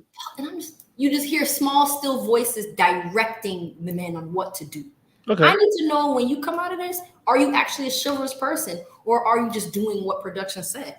I just want to date exclusive. When all these distractions get out of here, how do you respond? How are you paying attention to me? Are we gonna have romance day, a dates of romance, if Tommy doesn't tell you to take me on a date and romance me? Like, what is, how are you? It's pretty much, I needed to see who you really were outside of this, or just take time. I wasn't rushing anything. And normally I am the person that rushes things. So it was kind of just like, or moves, let me not say rush. I move fast. Like, okay, we work. Let's what are we barbecuing or meal doing? What is it? Like, what was it? What can we go on to next? So yeah, I was like, no, I don't want it. I don't want it right now. I just want to see. I just want to date exclusively. I want to see if we how we mesh outside of cameras. So couldn't you have trusted yourself to discern that if they spoke to you outside of the show, like, speaking to you outside of the cameras, like would it have not been enough for you having that experience outside of the cameras to be say, okay, you're really actually interested or not? Would that not have been enough for you? Yeah, and that's where emotions came over and shifted. But I still was, I was still in that. I said what I said. Like, I'm still 10 toes about this. I kind of just want to date exclusively first. I don't want a relationship right now. I want to date. I want one, but I want it to be the right person, because I come out of this and I don't want to be attached to just anybody. Right? Okay. So that's how I felt. Nobody liked it. Everyone was like, that's a situationship. Okay. I mean, it can turn into that. All right, cool. So, okay, well, before we get into before we get into see, that's the thing. Randall. Rara is not meant for y'all. Good thing I didn't call him Sugar Booger, because y'all would have been just disrespectful to this man. My bad. I'm trying to say Rara was for you. Rara was what you said to Randall. Me. And it's so funny because I have a really good friend, my sorority sister. Her husband name is Randall as well, so she refers to him Ra as well. Like, if I was calling him Baby, would y'all be upset? What? That's a nickname too, and that's a grown. I don't mind nicknames. I just know, you ain't given me one yet, so that's why I'm like a bit confused, because you've given him Rara, but you ain't called me. I have to feel it. I have to truly feel it. Like, I need you to feel it quickly, because you've had an hour and a half of me. You should be able to feel it and give me a nickname. Your name is like Kojo. Rush it. No, but you normally you say you get things fast. Feel it quickly. I'm not hearing the quickness of it. No, I have. In fact, I'll give you one, Coco. Thank you. Now you're going to use that from now on. Now, obviously, you and Randall. I want to know. Wait, let's just clear this up. So with nicknames, I'm a big nickname person, or even like describing people. And I know there's some women out there that describe men as certain things. Like LJ, I describe him as the big body. When I'm talking to his friends, he doesn't even know that that's his name. When I talk about, people ask me about LJ, I'm like, oh, big body Benz, Gucci shoes, Gucci sneaks, because that's how LJ rolls. Or I'd be like, fam, because he's an alpha and I'm an AKA. I'm just a nickname person, but you have to feel it. I don't know. So I don't like Coco for you. Sorry. That's all right. We got Coco. Justice, I do call him Juju. He's the only person who doesn't like his nickname. There's an exclusive out there that Ross says he likes his nickname. And I could call him, I call him different things. I call him Scott. I can call him Eddie. I have a few. He has a few nicknames. But yeah. I'm disappointed. But anyway. Okay, so fine. Okay, the situation, obviously, Randall, we're going to part that really quickly. The date that you had with Randall, Justice. I want to know your perspective, because we were like, what is going on, blood? My man decided to implode in that moment. It felt like he imploded, you know what I mean? But I don't know, from your perspective, maybe you understand him better than we do because you have more time with him. What was your perspective with the Justice situation? I keep saying Randall's name. With Justice situation. How did you see it? So with production, you can request certain dates, but that doesn't mean you always get your dates. So yeah, when they were asking me people who I haven't spoken with, and I was like, Justice or Jew, and we hadn't had anything yet. We hadn't had an opportunity to chat, and we had a very brief conversation at the first day, and we actually bumped heads the first day. And he was very rigid. And I was like, but I want to know more, but I'm intrigued. So luckily I actually was able to get a date with him. And it was just easy to decipher, you're not for me and I'm not for you. I tell you, I think I have a certain space for people's personalities. It was just, easy to pick up from what he was saying. Just wasn't for me. I didn't blend with what the ingredients he was blending with. Like at that point, by the time we go on that date, I already felt like he speaks in parables. I can't decipher what it is that you're saying, and I don't want to rack my brain to do that. But cool. So it wasn't for you. It just wasn't for you. So did you understand the parable at the end? Because I mean, it was given Jesus at the end. So I don't know. Did you understand the kingdom parable? Did you understand? For those who have ears to hear, I respected him more towards the end for holding strong to who he is. I can't be mad at that. I definitely can say that's who you are, and that's not who he wants to bend on or what he wants to change, and he feels that way and it works for him. It must work for him. He's still like that. Okay. I'll do that. So back onto Randall. Okay, this situation with Randall now. Okay, let's get into this. Let's dive in because it's what people have been waiting for. They wanted to know about the whole Randall situation. My first question in this is going to be around it. Did you love Randall? Do you love Randall? Ooh, I'm going straight in. Yeah, we're going to dive straight in the deep end since you can't give me a nickname.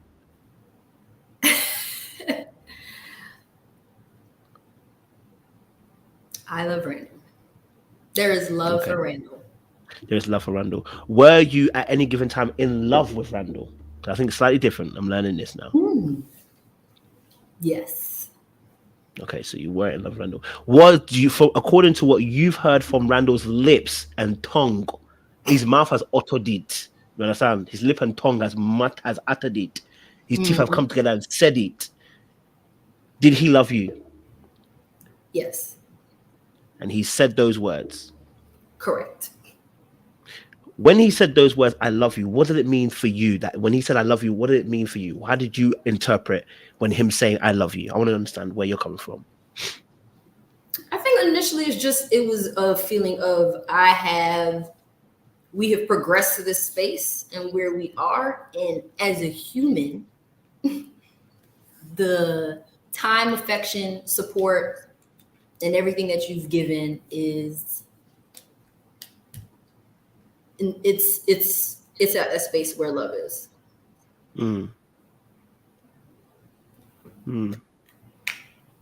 What did he do to make you fall in love? I want to know so I can also make you fall in love. But what did he do to make you fall in love? That's what I want to know. What was he doing that made you feel? This one's really easy. The ability to be my mirror and do it with tact. The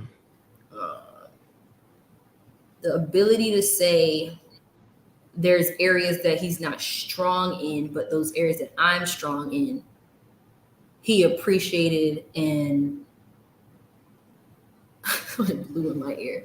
He appreciated and wanted to match that. And there was areas that he felt could assist me where I wasn't as strong. But that mirror thing is something that I look for in like a husband. So it was one of those things that was very important to me. It definitely called it out.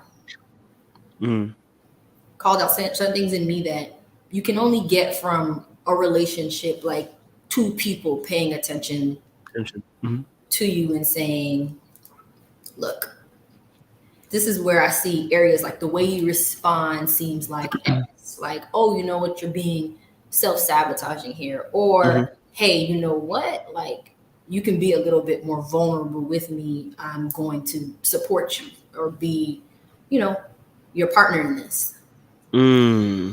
So those things I think made it easier. And then the ample amount of time that we are spending together. Like hours, like have a house key, have a drawer. Ample amount of time. Huh? No, hey?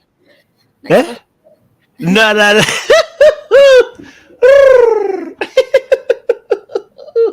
Woo! Chicky, because you ain't giving me this. Sorry, hold on a minute. Well, we ain't gonna do. We're gonna skip past that. What you mean? Have a key, have a drawer. I need to know who's key and who's drawer, so I know who to take out the game first. Oh, it wasn't yours. It was his. So he gave you a key to his house. Was it to his house? So the reason why I found love in Randall at that time was truly the amount of time that was spent, the in-depth conversations, learning each other in ways that other people didn't know. Hence why, I knew he wasn't really crying at the table. I knew that's what his eyes water when he gets tired. But I made the joke, the tongue-in-cheek joke, like, oh no, Randall crying. You don't want him to go next? It was definitely, I already knew. And Tommy asked me too. Tommy was like, what do you think about him crying? And I was like, why would you ask me that in front of all the women? I was like, his eyes water when he gets tired. And I got the look of death that he wasn't crying about the story. It had nothing to do with me. And then I said, maybe he was crying. What? I'm not even focused on the crying. I'm focused on the fact that there's a key involved. There's a key involved. That's mad. That is mad.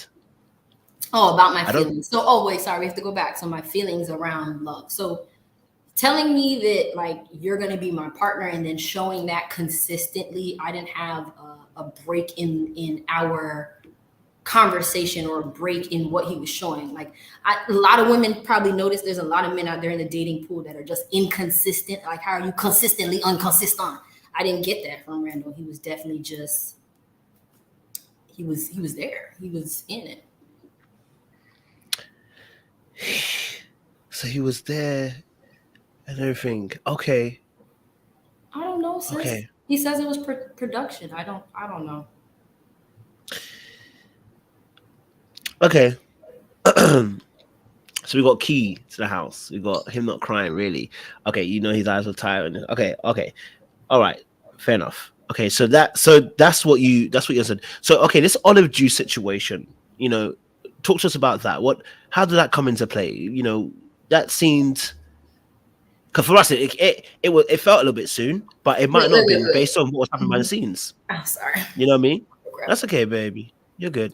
It felt a little bit soon with the olive juice stuff, but it might not have been, considering there might have been other things working behind the scenes. So I want to know what made you feel so confident that you actually brought the olive juice situation to him. The olive juice was actually old. We had been saying olive juice from a week before then. The olive juice is an insider joke. So with olive juice, and I just want everyone to let me set the tone, right? So let me preface the questions and the way I'm answering was when I was in that place. Filming has been done. So where we are now is not where I'm answering. I'm answering from where we were then and what was being told to me. So I just want to clarify that. I feel like I haven't been doing that in the interviews, and a lot of people are like, she still feels this way, and she's like, it's not that. Where I was at that place and how I felt at that moment, I'm reliving that for you right now. So olive juice. Absolutely. Olive juice is, and again, I don't feel the necessary to convince or give a narrative to help anybody figure that out. Like, it's okay. Yeah, so olive juice is a joke, is an insider. So I mentioned I'm very spicy, and I'd be like, I always say like, two words for me that I typically say is like, shut up, or I hate you. But it's just me joking. Like, if you say a joke about me, I'll be like, yeah, I hate you. So he'd be like, you don't hate, you love me. And I'm like, yeah. So I mouthed the word, and he was like, what? And then I explained to him like what olive juice was. And I was like, have you ever heard of that? So it just became an insider and a joke for us. So by the time we get to the, what's it called? That date, he came, he brought me a card, handwritten card. I don't know if production gave it to him, but I know that's his handwriting. And he had wrote in the card some really cute things. And then he came with my gummy bears. I'm a big gummy bear fan. So he had all those things. So it was my opportunity when we were sitting down in front of the camera to really show him and talk to him about like things that he'd been saying. So on the phone, I kind of just like was being, again, spicy and like I'm really not interested, but I am interested. And I notice every time we sit down, he's nervous. So I tend to talk over to help him through because none of us are paid actors at the end of the day.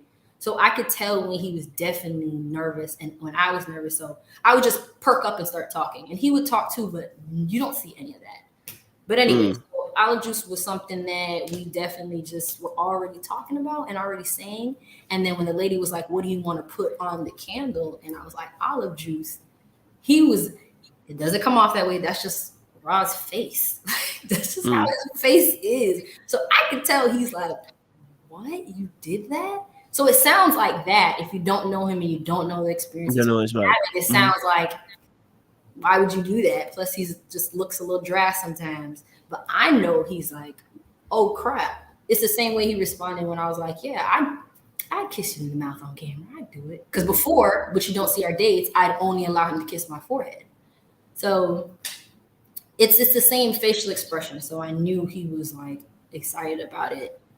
And I remember, and when we walked outside, which you don't see those pictures, but I have those pictures, I'm not posting them. But he has them on his reels of like us like kissed up and productions in the inside. And he's basically saying like to me at that time, he was like, I've been trying to get this out of you for weeks because I had just been being playful, being mean. And I don't think he ever thought I was actually serious or being in that space serious. So that was probably the first time he got on camera, like, I'm actually listening to you. I'm paying attention to you. I know your mother is a big part of your life. Here are the things that I've heard about from you, and here's how I can reciprocate these things. So I don't know why I came off all like giddy and weird. I don't know. I'm giddy about love. I do like love. Like I do get giddy about it. When it's something like I get excited about it, but I don't know why it came off like that. Watching it back, I think my personality on a norm day to day is really how you saw me with Sean. So a lot of people are, friends and family are shocked to see me look like that with someone. It's how it came off. I can't do anything about it now. So when you're like, when you're liking someone, do you get a little bit mean? Is that how you know you're liking them? You start getting a bit mean. I start what? Being mean to them? Get a little bit mean. Yeah. You're one of those ones. You hit you in the arm kind of thing. I don't like you. Initially, I'm jokey. Like I said, I'm very jokey. And then I stop joking. And then I don't know. I'm just me, just a free bird. I'm more free birdish. And like I give you what you dish out to me, and then I can't take what you dish back to me. Okay, fair. Yeah, I don't know. Okay. All right, cool. So all right, so then after that situation, you guys obviously start developing more of a relationship. It's getting deeper, it seems. Y'all meet each other's friends, start meeting family. And then but then there's competition now. Like there's Trinika, there's Kayla.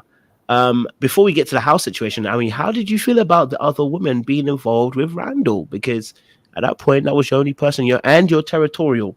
So, you know what I mean? Just saying. How did you feel about other women in the space? At the house, I was before the house. Oh, before the house.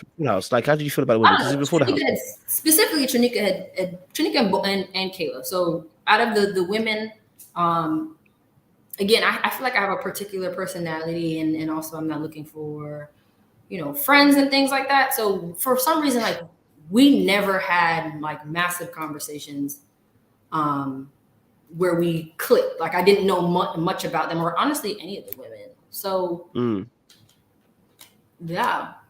In particular with Trinika and Kayla, yeah. Kayla, I pretty much stayed neutral with them both. I noticed they both had concerns with me, I feel like. I don't know. So you feel like they had concerns with you. They feel like you had concerns with them. Both y'all be thinking each other got concerns with each other. Mm-hmm. So I'll say, so for instance, like Janika Ben stopped talking to me, like,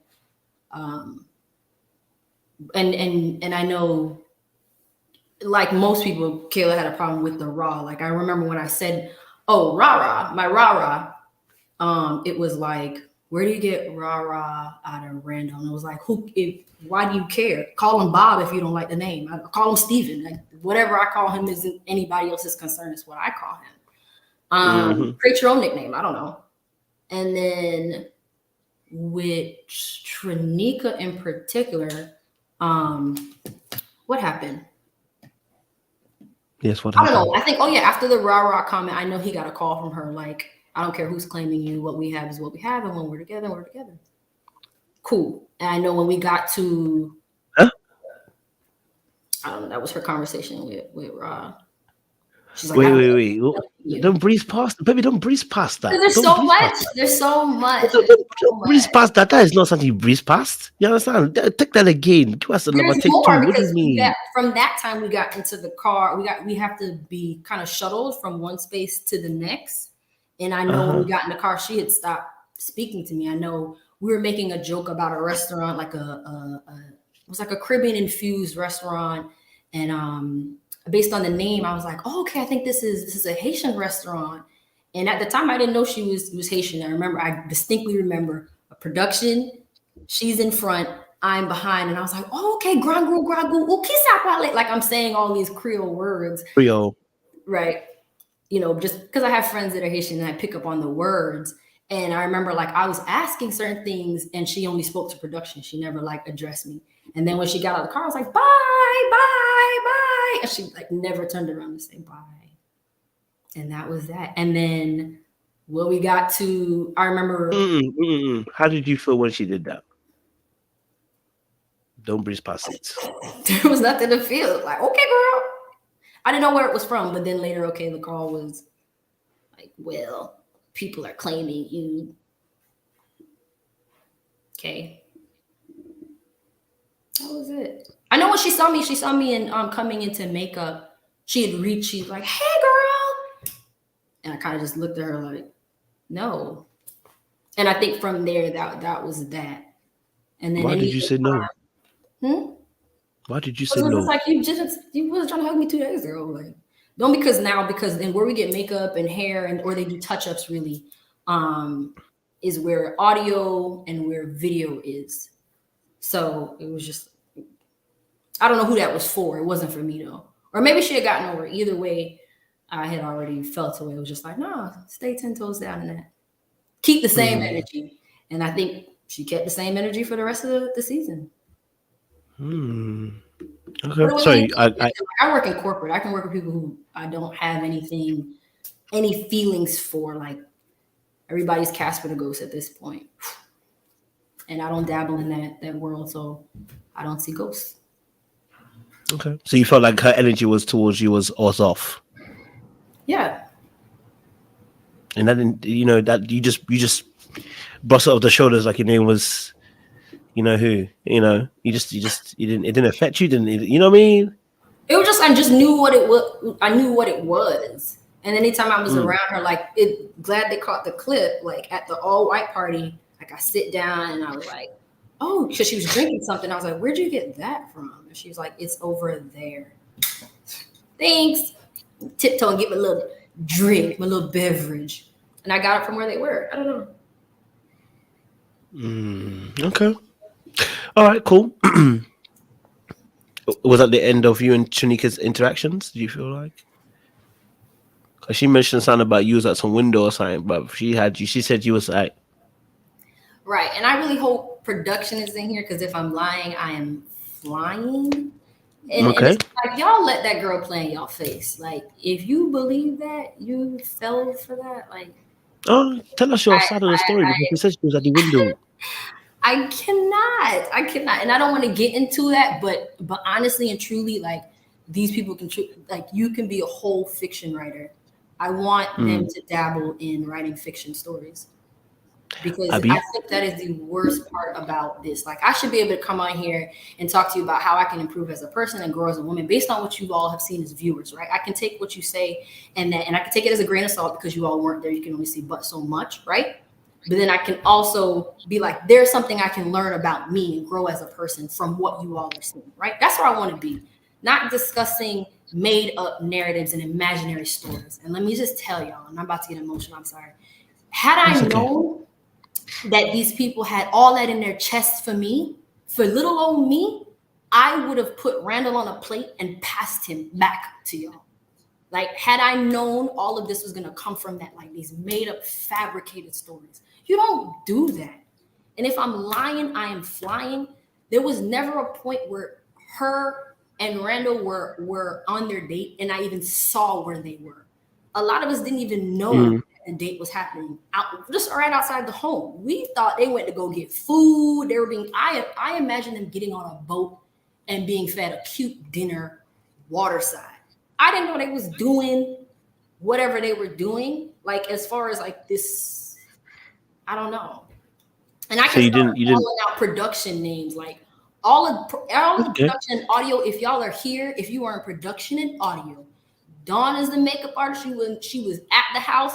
I can call on names. So that's what's crazy to me. The fact that there are so many people around that can confirm these things of what I'm saying is true. Because guess what? When they went on their date, we had to go cook and eat. There was no way to even see where they were. And we weren't told where they were going. So I am calling on names that were there to go ahead and let it be known whether I was staring outside or doing this and that, and whatever else is described, whatever fiction, fabricated story. Like, I can't take that you would pull this from the inkling of your imagination and think that that would be okay. Like, but did you hit her with the draw? That's what we're trying to find out. Did you hit her with the draw? So that's another thing. Like, I don't like you playing on my character is just so another thing. I know, but did you hit her with the draw? That's what we need to know. Jamala, did you hit her with the draw? Ever doing that? And if I hit her with the draw, I wouldn't have apologized. Based on what she's saying, right? She described me as this terrible person, and now I can poke holes. So I'm now about to read you the riot act. So let me take a sip. You know, I haven't got no water left, but I'm gonna hear you. So since we're here. Since we are here. I don't recall being in this kitchen and then hitting this girl with a drawer and then saying, sorry. If I hit you, I hit you. I'm terrible, right? The kitchen was way too big for anybody to be. We're not cooked we're not sardines in a can in that kitchen. So I don't even recall what she's saying. But if in fact I am walking to a drawer and drawers open and you see me looking for utensils or whatever else that she described, if you didn't move, that means you were the aggressor. Would that not mean that? I agree. She would be, but did you hit her with the draw? That's what we need to know. But let's you know how you do your siblings when you pull the drawer out. You're like, well, you were standing there, so was it one of those moments? It could have been. Listen, I'm just not that person, Coach. But whatever. She described me as that person, then I wouldn't have said sorry. I don't think I'm not out here to hit people with drawers. And this is again what I'm saying. If you wanted to be Q Maverick City, you're already chosen. You're already loved. Shouldn't nobody have to be going after nobody's character like that? That's terrible. That's really despicable. It's not funny, Coach. I feel like you're laughing and it's not funny. But let's do it again. So if I'm this terrible person, right? Because she does give a story about, at the time, Ra wasn't calling her. She's not getting any conversation from Ra. They're in this place of making up. Okay, right? She says, we're in the truck. What's so crazy? We're in this van together. I'm so glad she gave this story because I'm a despicable person and we need audience. We need audience participation in this. Remember, if you're on there, I am a despicable person from what she described. My character is trash, right? I don't think you're despicable, but I hear what you're saying. Go on. My character's, according to this one, my character is trash, right? So we're in the van. This is the first time I'm in the front seat and my phone is plugged up into the vehicle. Few people are in the car. Trinika gives this story, okay? So let's get into it. A name pops up across the screen. Yes, what name is this? Because it wasn't Gyra. The name is Rah-Rah. Right? I'm a despicable person. Oh, on your phone. I've been supposedly tossing about and talking all about Rah-Rah at the women's lounge, and I cut people off. Another lie. If anybody from production is here, or any of the women that are in this chat, please let me know if I've ever interrupted anybody during their conversation in the women's lounge. I sat there with a weird smile on my face the entire season. Okay? There was no rolling the eyes, no nothing. Anyway, so a name pops up on the phone, right? It's Rah-Rah. Rah-Rah is calling me. And we're in the car so everybody can see. I'm a terrible person, y'all. So what am I doing? Do I A, answer the phone, or B, not answer the phone? Let's ask you, Kojo. I'm a terrible person. Rah-Rah is calling. What do I do because I'm so terrible? What would you expect me to do? Pick up the phone. Exactly, right? If I'm a terrible person, look who calling me. Hello. And it's FaceTime. Yes. Would I not? And what do I do? Or I could have even been like, excuse me, I have to take this, and been cute and stank. I never did none of that. Because why would I do that? The matters of the heart are definitely important to people. Like, that's a sensitive space. I unplug my phone, decline the call. Somebody else plug their aux port in. Somebody else plug it. But I'm a terrible person. So here we go, poking holes in the story. If I'm such an awful person, the first thing I would have done was make sure, I know you saw it, but if you didn't see it, let me make sure I make it clear, like, who's calling me, and let me pick up. I never did none of that crap. That's not who I am.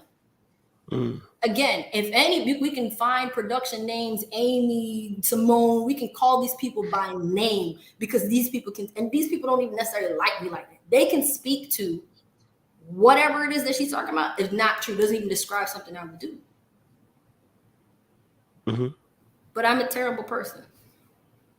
I mean, I don't think anyone's saying you're a terrible person. Now I think about it, I probably should. I don't know. Honestly, I don't think anyone's saying you're a terrible person. What maybe they are saying is you might have done something, a little bit naughty. That's all. It doesn't mean you're a terrible person. Like, if a kid does something naughty, we don't say he's a terrible person. You might have done something that might have been. Doesn't care about another woman's feelings or. But you might have been in your emotions at the moment, so you might not have remembered it in the same way. I'm just asking. You may, what I mean? You ever done something? Well, she said, she was like, oh, well, she could have picked up. That's what she said on your live. Like, she's like, she could have picked up. I wouldn't have cared. That's good for her. But for me, I know just as a woman, I just wasn't looking to put it in anybody's face. Like, I just didn't need to do that. Yeah. So.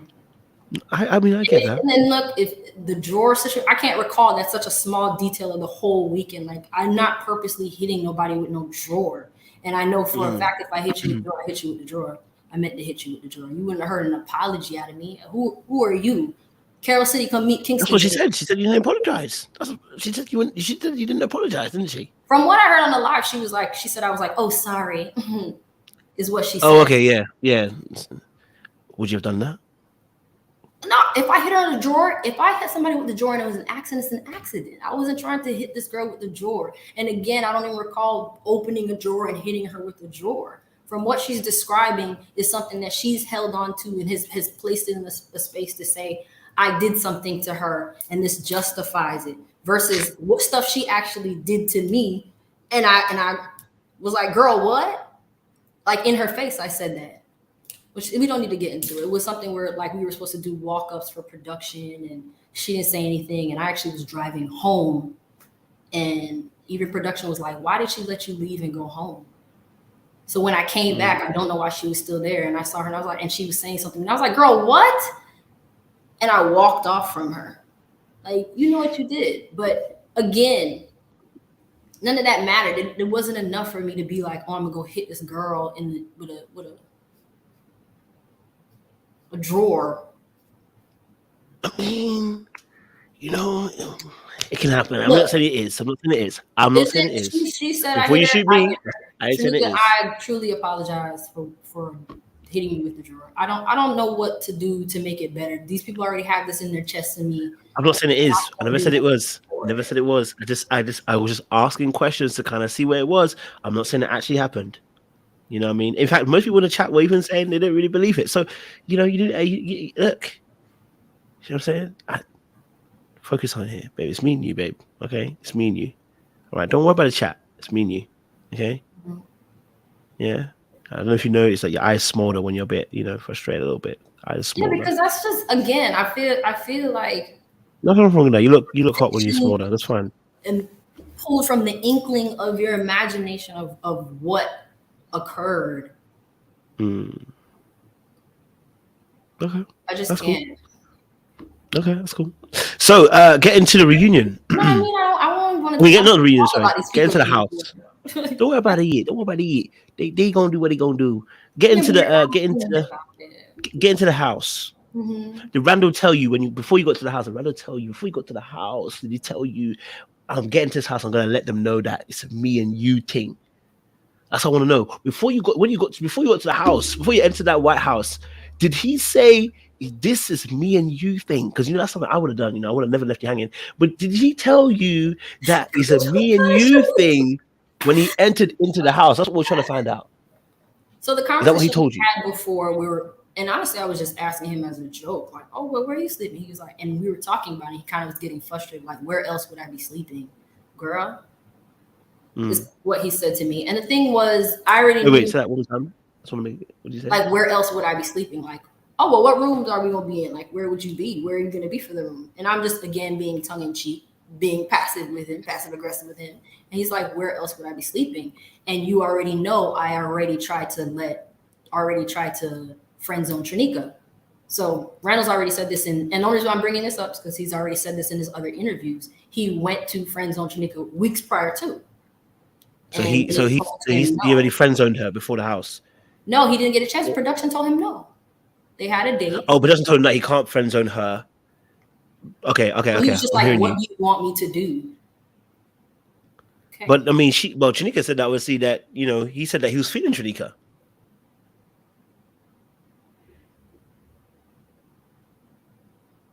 Are you talking about on the show? She said that when Randall has told her outside the show, she said Randall told her that he be caring about her. You know what I mean? And he be liking her. So I don't know. This whole friend zoning situation. No, I heard this. I was there out with production too. I was hearing when one production person was telling the head production person that he can't. He wants to friend zone her, and they said no. Okay, so production told him. And he had told me as well. He was like, he can't. Okay. And he already has said this in an interview. He's already discussed this actually in an interview. But the conversations that they have, he has great conversation with Trinika. Trinika is, are you okay? And is everything all right? And she's very much so that for him. And he talks about that all the time. He has great conversation with Trinika. I could believe that he said that. Okay, so he had great. But again, I can't confirm for you. You'd have to ask Ron. Yeah. Oh no, we're gonna ask him next week. So, so again, just want to make clear before you get to the house. Did he say it directly that he's definitely? It's just a me and you thing. I know about the bed situation, about him saying them things there, but before you got to the house, did he definitely tell you? It's a me and you thing. It's only me and you. Because the way you held him accountable was as if that he told you directly before you got to the house that you're going to let the other girls know it's definitely only me and you thing. So did he let you know before entering the house, I'm going to make it a me and you thing?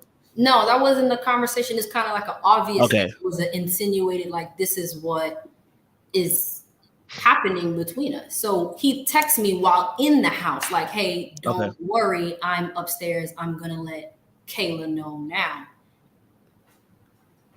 And so he texts you, then you know. We had our moment, and then he goes into Kayla's room, and they have a full-on fight. And he tells her, he tells her, I'm invested in Jamala. They have a full-on fight. All the cameras are there, and they never show it. Hold on a goddamn minute. Even after that, there's like a jet ski scene, and production says, hey, Jamal, go put on your swimsuit. Some of my swimsuit stuff was actually in his bag. So I went to put on the swimsuit and they stopped me. And they're like, oh, Randall's going to get on the jet ski with Kayla. And he had already goddamn minute.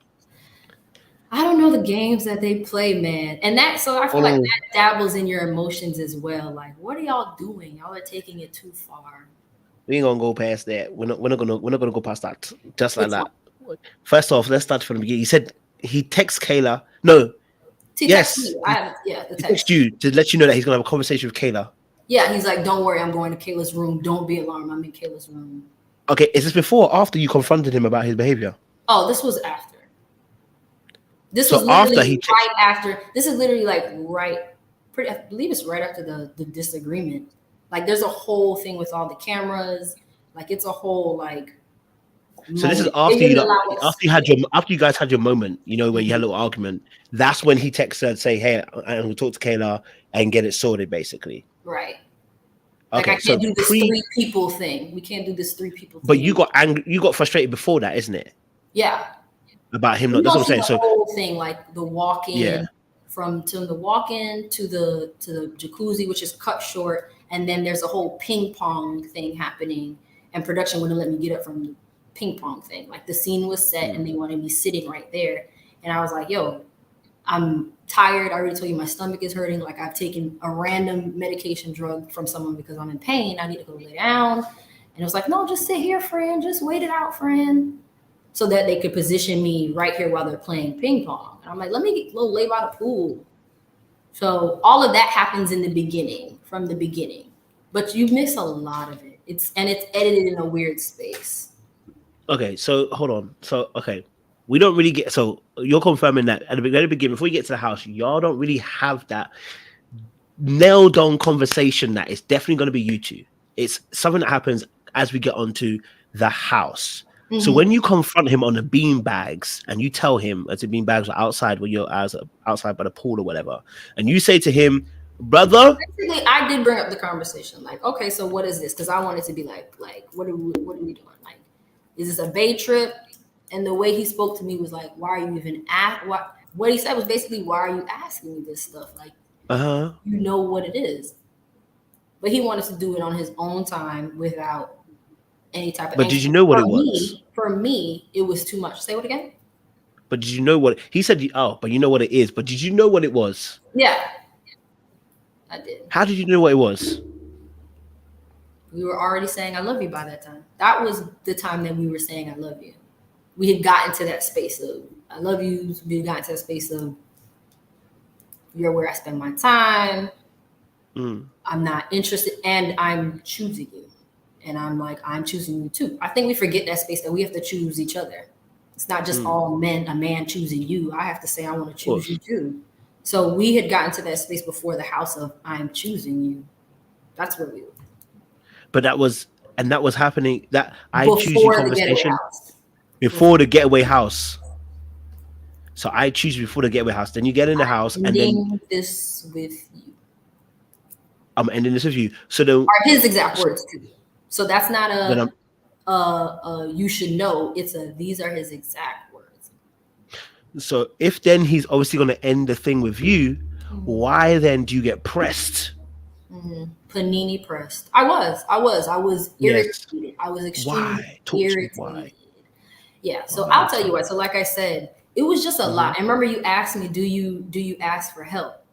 Yes. I was like, this is too much. And I wish I would have just said it like that versus like being so angry, because it wasn't just then. It was a kitchen scene you don't see. There's when they first walk in, you don't see like her being placed directly at the door as soon as he walks in and gets there. He had called me before the ghetto, before he got to the house, and was like, I'm actually not coming. And I calmed him down. So then told him like, figure it all out later, your situation, and come to the house. Like, you know, so it was just like a lot of stuff that has been happening prior to the house and his frustration. And I'm just like, this is a lot happening. This is a lot going on. And it was little moments that were just too much. So even when there's they have to put it in closed caption where it says, oh, do you want to get up from here? And do you want to go get dressed? And he's like, absolutely. That didn't happen in front of me. Those words were never said in front of me. I was in the kitchen and saw them walking past. And I was like, can't. And at this time, my hat's there, my clothes is already in the room. And for me, it was just like, nah, that's inappropriate. So I was never even looking for him. I knew exactly where they were going. So at that time, I just, okay, well, let me go straight to the room. It wasn't like I needed to look to the left or the right. That kind of helped with the whole storyline of me looking around, looking for him or following him around. Because even when what they show you is a walk up, me walking outside the mansion, but they make it look like I'm walking to his room. His room is that way. So the room that we possibly is going to share, we started at his room, but my room is actually upstairs where I have stuff. So we were still deciding on which room we're going to stay in.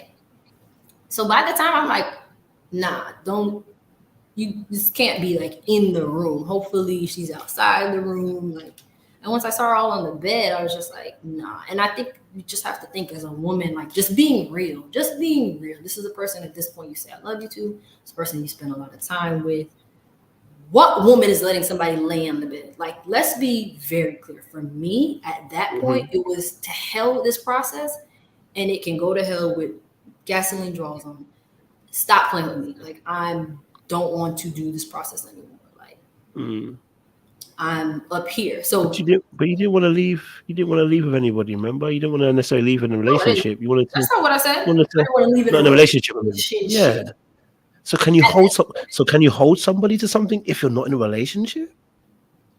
Again, Again, this is just my boundary, and I expressed my boundary in a poor way. I expressed it poorly. So you didn't interrupt their flow intentionally, going to get your hat. For me, at that point, once I saw her on the bed and like you're allowing that, you say, "Hey, little mama, come on, you cute now, but let's get off the bed and let me sit you here." And it was just like, "Oh, you're allowing this. Like, this is obviously something you want to entertain." So I actually said in my green screen, like, "If this is what you want, then let me exit stage left. I can remove myself." At that point, so it was me like trying to put up. Where was Rara situated? Was he sitting down in the chair? Was he sitting in the chair? He was grabbing his. He was standing up. Right. So what he told me when we had the conversation was, which is why I wasn't like, and thankful too, right? Because if I would have walked in, imagine if it was something else, I would have probably took off shoes and been like throwing stuff, but I wasn't like that. I didn't feel it necessary to do that. Nor did I feel it necessary to be like yelling. Like, think about it. I didn't walk in the room yelling. I didn't walk in the room violent. These could be all considered excuses, but for me, they're a win for me. Like, how I felt at that time was like, nah, go play with somebody else. So that's why I grabbed my stuff. Like, hold on. He says he was grabbing his clothes to go get changed. Yes. The bathroom is what he told me. I don't know if he's okay. That. Yeah. But, so you caught him prematurely. And I definitely am glad I saw, because we weren't going to sleep in that bed after somebody was rolling around in the bed. Like, oh no. I'm a germaphobe. I told you I'm in the health field. Like, I didn't want that. Baby, wait. Okay, hold on. Pause. So you went to a room not because of them? Why? Or you went to a room because they were there? I just want to clarify. So you went to a room because they were there? You wanted to see what they were doing. Yeah. You got there. You see Randall standing up, grabbing his clothes. Is that what you saw? Yep. When you got there, he was grabbing something from his bag, right? You see Kayla rolling around on the bed, fully clothed. Full swimsuit, yeah, fully clothed. And then when you see that happening, what's your immediate? Do you say something? Do you don't say anything? You just go straight in and grab your stuff. I had the church finger up, like, excuse me.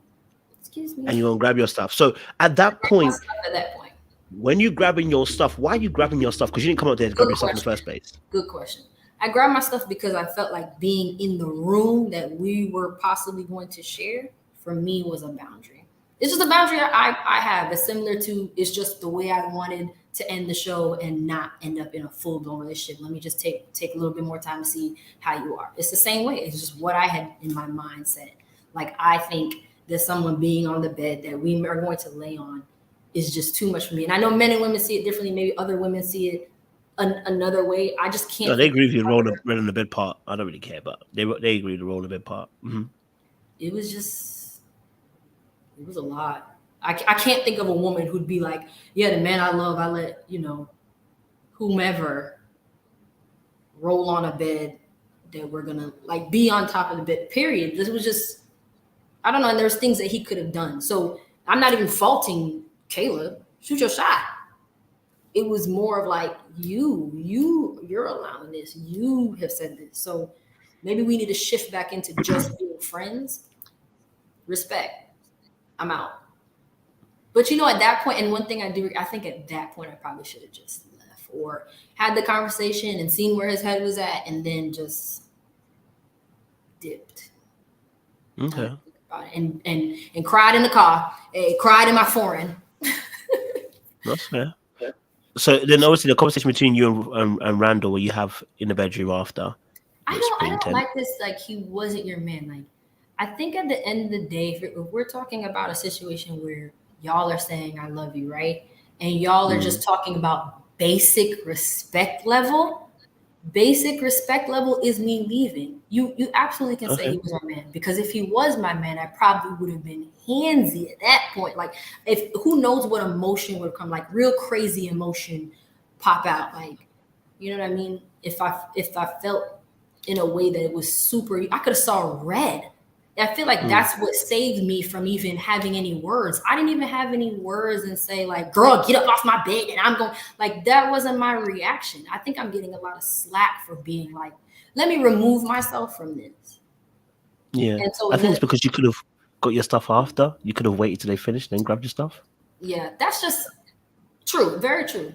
It's just emotion. But you were moved by emotion. Like moving. It was literally like, oh, y'all in the room? Okay. And I literally walked straight to the room. Excuse me, let me grab my stuff, because this is not how I saw this. You wanted to let him know that you see what he's doing. Either way, he would have saw. Either way, it would have to been a conversation. Like, yeah, it would have been a conversation. But in that moment, you wanted to make sure he knew. No, I was mad in that moment. Like, it was. I think this personally for me, this is inappropriate. These are just my personal thoughts, and we can disagree on them, and that's fine.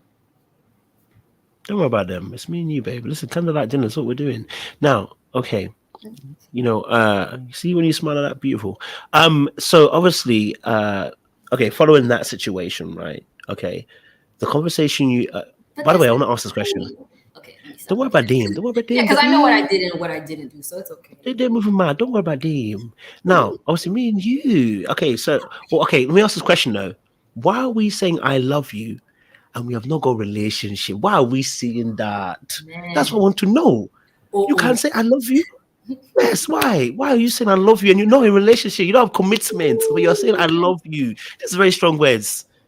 Very, very strong. And that's the crazy part. I think that's the crazy. When it happens and you don't catch yourself until you've already fallen, and now you're like trying to pull yourself out of that. It was definitely a too late situation. Okay. And it just freely was being said, It sucks, but what can you do? So at that point, when you saw that, you prefer to have not been in that space. Like, right, if I had a choice, right, if I could think of a choice, making a choice, a sound decision, it wouldn't have been like saying "I love you," right? It's just those were just the words we were using at that time. It was a feeling. It was truly a feeling. It was, that feeling of home. Yeah, like, this feels like home. But I know for me, another thing I like to say about love is I feel like love truly is sacrifice. That's how I picture love. Like being like self-sacrifice is what I picture love to be. Like washing of feet is how I consider love. Amen. Home. And I was at that home stage. Like, this feels like home. This is a good space. This is a good feeling. And I wish we didn't say, I wish we would have came up with another word that could help you not say it. Because once you start saying it, you saying it. It's all right. Good morning. I love you. Who said it first? Who said "I love you" first? He says I said it first, but he said it. I feel like he encouraged me to say it, because I think there was a time where like it accidentally came out of my mouth. I know that. And I didn't bring it up. I didn't say anything. And then he was like, I feel like you want to say "I love you." You're not saying it. He's like, "I love you. I love you, Jamala. You can say it. I love you." It's kind of like that tugging and pulling feeling. But like I said, by the time we got to the house, it was way past that. So why are we saying So if we are gonna say I love you, why didn't you say to him, well, if I'm gonna say I love you, I'm also ask for commitment, relationship. Let's give Oh, titles, know exactly where we are. I know you said that you weren't gonna do it on the so show, good. but I'm sure you weren't gonna say I love you. I bet you didn't think you were gonna say I love you. So once you said I love you, why didn't you say, my boy, it's time, activate, transform? Either we're doing boyfriend, girlfriend, we're not, because I'm now saying I love you. You understand? Yeah. Yeah. Talk to Like me. I Why said, didn't we like, say the that? time we said it, it was just like in a blip, like pretty much bliss. We just didn't catch it. Like didn't catch it to say, all right, let's start slowing down. It was like, let's hurry up and get through the process is really where we were. Like, and I hate the word process at this point, it makes me sick, but pretty much let's end this process. But we never got there because once we had that argument on national television, our first argument on national television, it was just like, dang, we never got back right. And for me, like I took it as like, you know, you got to take one to the chin sometimes at some point. So for me, it was like to know you truly love somebody and truly want to be. This is when I started deciphering: do I love you or do I not? Like, what is this feeling? Right? I had to come out of this, you know, this bliss and step into it, and real life is happening again. Embarrassing moment of having your first argument on national television. I remember sitting in the green screen. They're like, "Well, what do you think about that?" And I was just like, at the end of the day, I know for somebody I want to be with, you don't need to be with them for a year to know that you truly care about them. You just need to see them in their different seasons. So sad, angry, happy. And I was like, well, if I could deal with Yeah. this, because he was angry. You don't see the true, like, they don't show how mad he really was. Oh, I could tell he was mad. It was mad, but also he gets my sense of humor. So I'm very tongue in cheek. So even when I said the infamous whatever words, he's looking at me like, girl, you know that wasn't happening. But I'm very tongue. Why did you say those words like you had tickling scrotum when you didn't see him tickling scrotum? That, yeah, it wasn't happening. That me, I just said I'm extra. This is me exaggerating. I'm in the health field. I'm not gonna say any other words. But again, you don't see what But I'm did that saying. happen? That's the question. No, it was me being exaggerative. It was me being Okay. absolutely. So what it was Kayla's hand was like wrapped around his thigh at one point when they were sitting down when they first walked in, and he's mouthing to me like, "Are you okay?" And I'm like, "Sure, I'm okay." Like, no, hell no, I'm not okay. Like, what is happening? So that's Wait, you what. said sure. No, wait. You said sure you're okay, but did you let him know at that time No, I was you weren't like, okay? because he So had you just was playing walked along in. with it. No, because he had just Okay. walked. He literally had just walked in, and like I said, like, and he explains basically to me that once he got in, he never had a chance to say anything because he had to go right into filming. He had to get right into his first scene, which is him walking up. And when he got there, Kayla was at the door, is what he explained. So then they walk in, and then they're like, I think she was just holding his arm. And that stuff doesn't necessarily bother. It was the amount of time of like being over there and doing the whole extra stuff. And it was bothering me. Like, all right, at this point, I need somebody to rub my stomach. Like, I'm tired. I wanted to recreate the pool scene, but with Randall, because what happened was I was in the pool with Mike, and I'm Oh, on okay. Mike's back for the most of that first pool party. So I just wanted to recreate that moment and be us. And he says I took his opportunity away to do what he needed to do. Huh? How did He that says, take away? I was he confused. says I How did that tried take to away the moment? control it. I tried to control the situation, which he's right in some, I guess, in some sense. Like, but for me, it was just like, no, that's my boundary, and I was holding on too hard my boundary. So when you hear me talking, when we're having that argument, and I'm talking about tickling this room or whatever, and I'm like, no, you need to find where you need to be. Because pretty much you need to either let this go or say this isn't what it's going to be. Tell me this isn't what it's going to be so that I can leave. If you can tell me that, then I can go about my business. But for me, I guess, I should have just took action for what it was. But whatever, that's the conversation. So what I'm saying to him, if you actually listen to what I'm saying to him after those words, I mean what I say. Like I meant what I was telling him. Is the way that I said it.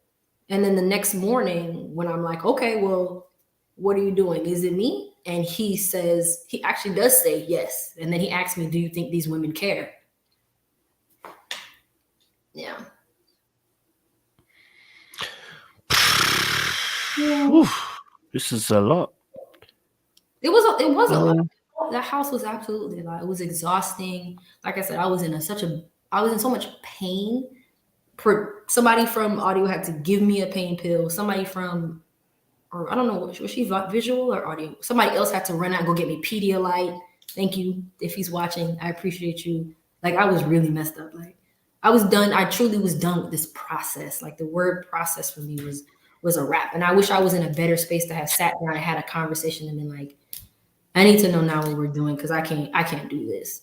But after we had our spat and we were able to talk, then it was later in that. Was that night? It was the next day, I think. And we get into like the game show. And people think I'm mad. And it's like, no, at that point, you had one question and then you're out.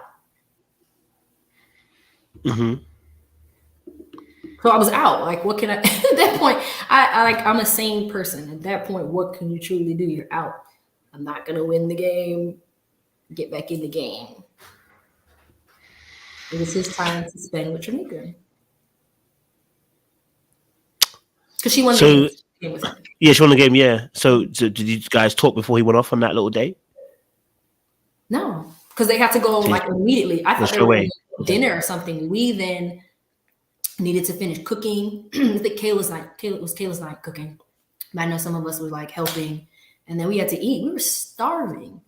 It was so late. It was so. I do hear this happens a lot. Owen, start doing better. You need to feed these people. Don't worry, baby. Listen, me and you. Make sure you're not hungry. Okay, you don't fast and pray with me. You understand? Unless the Lord directs. But okay, so that situation. Trineka and her having a date. Did you know that? Obviously, did you get to see did you know what happened on the date? Did he let you know? Because when you obviously saw the date after watching it back from the show, you see him you see her rubbing his feet and that, and did he let you know that's what was happening on the date? No, he told me it was like a massage thing. He said it was like cool. Like, I don't think it was his thing, but he said like, yeah, it was like a massage situation, real tranquil. Did he say that Trineka was massaging? Say it again? What did he say? Did he let you know that Trineka was massaging him? Or massaging his toes? I mean, she was all up in the toes. All up in the toes. I mean, she had fingers up in the toes. She enjoyed it. He was deep in the toes.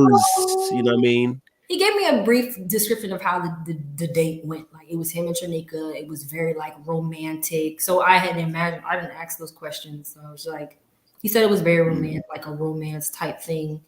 Said it was dope. I was in the kitchen when they came back and they were talking about it. And then we were like, I was wondering what they ate. Because again, I'm thinking they had like, surf and turf. And they were like, we didn't eat. And they were just like ravishing food. Like, they were hungry looking for food. So they're like, how was the date? And I'm like, yeah, how was the date, Chad? Tell me, what's going on at the date? And they just described kind of what they did. It was cool.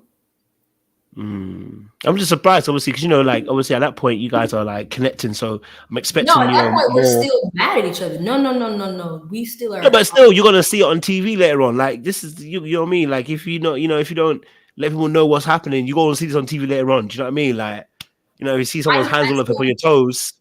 For that part, I just know his facial expressions, and I just know I know exactly. I could tell you what his thoughts were.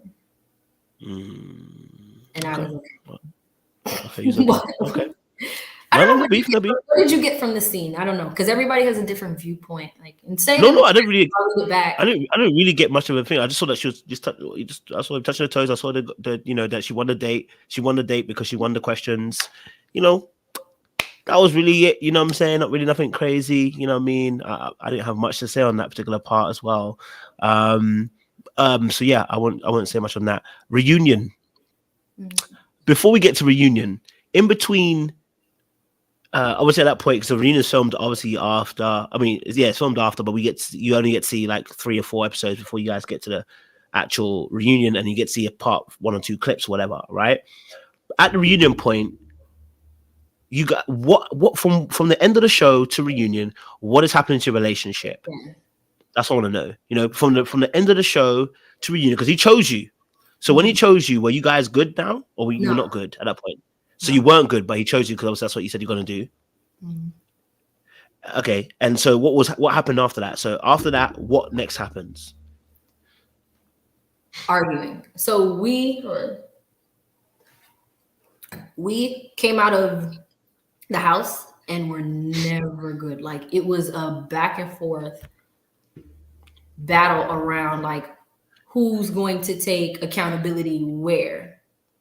And then obviously when you're back out of filming, you're back into real life. So we're back into real life and we're having to go to work and work long hours and do different things. And it's just like we just have to find a time to discuss it. And when I say it was tiring, so at nighttime, we're trying to go through what occurred, what you see from your side of it, what do I see from my side of it.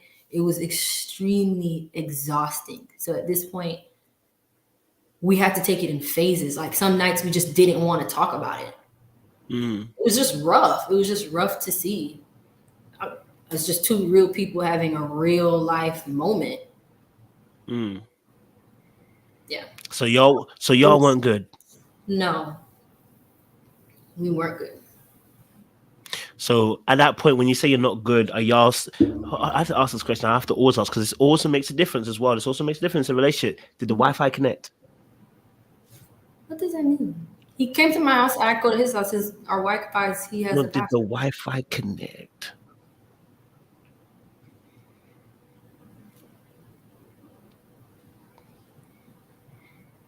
Did the Wi-Fi connect? Go Joe. I don't know what you're saying. Somebody help me out in the comments. Did the two become one? That's what I'm asking. Did the two become one? Cody, we're not talking about a sex life. What? We're talking about we don't mention us once. We're young and naive here.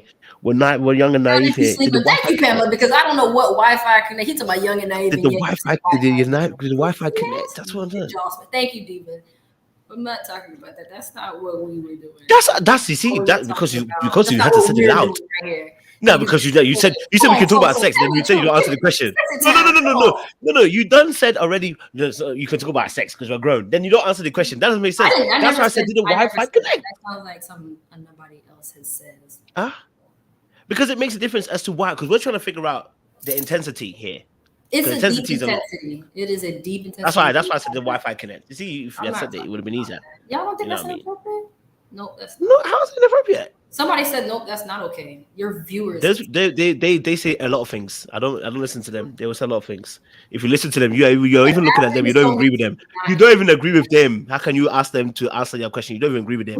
Now back into the point where you're saying, because since you ain't gonna answer a question, that's fine. All right, cool. So obviously, then in that time between yourself and obviously whichever one, obviously go with it. I am. Yeah, y'all can go with whichever one. Why are you focusing on them? Don't focus on them. Don't worry about them. They are not going to help you when you're swimming and drowning. They're not going to help you to swim. Look, so now. No, so you're right. So I'm gonna tell you, like, my deep emotions came from truly feeling in a space of like, this is feeling like love. Like this is truly an intense emotion. I don't think you have to have sex to feel that way.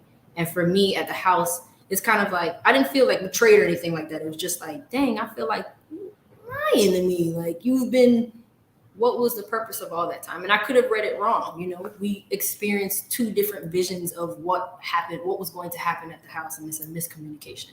And from the house, we never get good. So it's just like we're to the point where like I said, we're arguing to the point where production is gone. And is leaving, and we're arguing. He's walking out the door, and I'm walking behind him. Like, no, like this is you.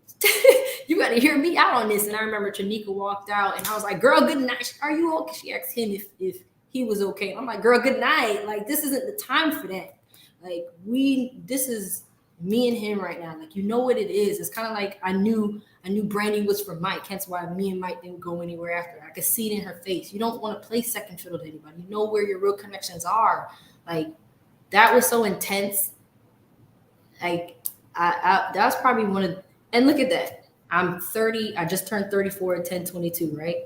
That was probably one of the most intense arguments I've ever had in any of my relationships. And we're talking about a small time frame. So this is a small time frame. As much as it's a small time frame, the things that I'm experiencing, I've never experienced in relationships that I've been in for years. The man that I lived with, I didn't have that.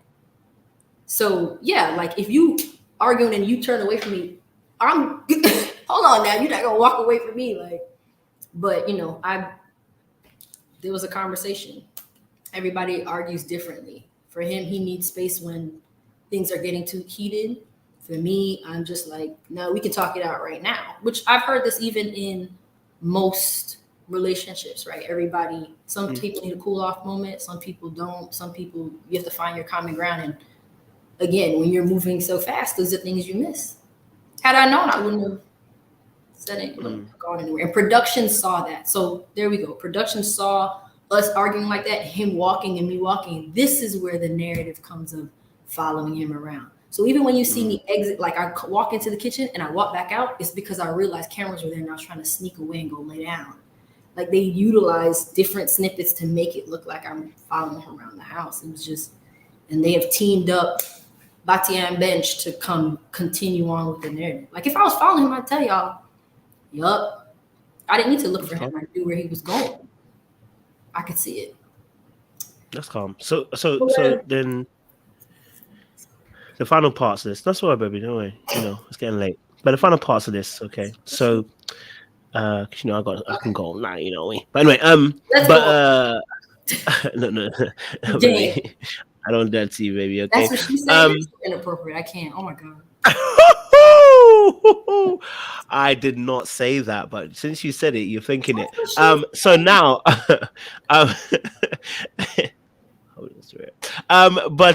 no. So okay, when you said obviously you guys were talking and you said that people were taking accountability, I want to know, what didn't you take accountability for? What didn't I? What did you take accountability for? Because you said you didn't take accountability. So what accountability was you not taking, baby? His feeling of I should, what this word, these are his exact words, y'all. I should have allowed him to do it his way. Like I robbed him of his opportunity to talk to him when he wanted to talk to him and say what he needed to say. He's like, you know, I'm finishing the show with you. You have all this faith, yet you had no faith in me. There goes that mirror. That was a slap in the face, because that's real, right? He's not wrong in that, right? He's not wrong. He's not wrong in what? You didn't believe in it. And yet you don't have any faith to know that I'm going to do this. You knew that I was going to, you knew I had to do something. And he wasn't wrong. That was my gotta swallow it moment. But you don't see that part, because that was where we actually were able to get cameras out. They gave us like 5 minutes to try to have some type of conversation, and like I was praying. We were praying at that moment. Like, so was that the only? So that's the first argument, but that's the. It seems like that. Every argument after that was bad. We had discussions before that. Yeah. Like things like. What was the things that he was okay? So because he mentioned between him and brother, he said, I've seen some things in my previous relationship I'm seeing right now. Some previous relationships I'm seeing right now. There's some behaviors that he saw from you. What were those behaviors that he saw from you that he had seen in past relationships? I can guess it, but I want to hear what you got to say. He was triggered by the control thing. He was triggered by the control thing, and then I'm nosy. Y'all, I'm real nosy. It don't matter who it is or who. I'll just be like, so what y'all talked about? So what? It could be him and his brother talking. I'm like, so how such and such? How Marcus doing? What he said? Like, because it's the same as, you know, what his ex is doing, like him being triggered. So that's kind of me being a mirror to him. Like, I'm not your ex. Like, those, whatever that is making you act like this. Like, you've seen it before. You should use past experiences to help, because they help mold us into where we are now, right? And use them as a kind of like a what is it, Likert scale? Likert scale to help us. But for me, it was just like, all right, I'm not your ex. And once I realized that what he was triggered by, once we started even opening up and talking about that, because he's so frustrated, he's just like clamming up. And like I said, some of the conversations we couldn't get through. So yeah, it was just at that point, I can say we both at that moment bypassed character flaws. Okay. But for me, you know, even in that, like, I know there's nothing wrong with the core of who I am, right? So my values are my values, and my weaknesses are just that, my weaknesses and weaknesses that I can work through. Like, I have to unlearn certain patterns, and that's okay to say. Like, And I'm very vocal in that to say that. So I don't know. Okay, so were you exhibiting some of those? Because let me be very frank with you. I think I watched a few episodes in, and I used the same word, control. I was like, yeah, I think Jamala's controlling. And then I saw it, and I saw it for the show. So if I can see it, and it didn't take me long to see it, I think this is part of your behavior that you might not. It may be a blind spot for you, babe. What you call territorial. I say it's blind. The controlling part, like, think about it. I'm in leadership in corporate America. I get you. I run 3 businesses. Like, you do, I'm baby. always sitting here in a space. Run 3 businesses now. I need you to use we as a term. Here in a space of control. And you know what's so funny? Like, I guess the men that I usually date kind of just are able to maneuver and things like that. It's more of the passive aggressive, because I live in a space of being passive aggressive. Of course. You know that word, like her. I get that. My last email, like, and I live for that. Like, you kind of just move into that space and you maneuver, right? And I know that transitions actually into relationships. It's actually a conversation that we had when we speak. So I'm pretty self-aware. So it's something I know I've definitely said to him. And I think the bigger part of his frustration is the controlling aspect. And it's kind of like, you call me on it. I'm okay with call me on it. But by the time he's calling me on it, I don't know.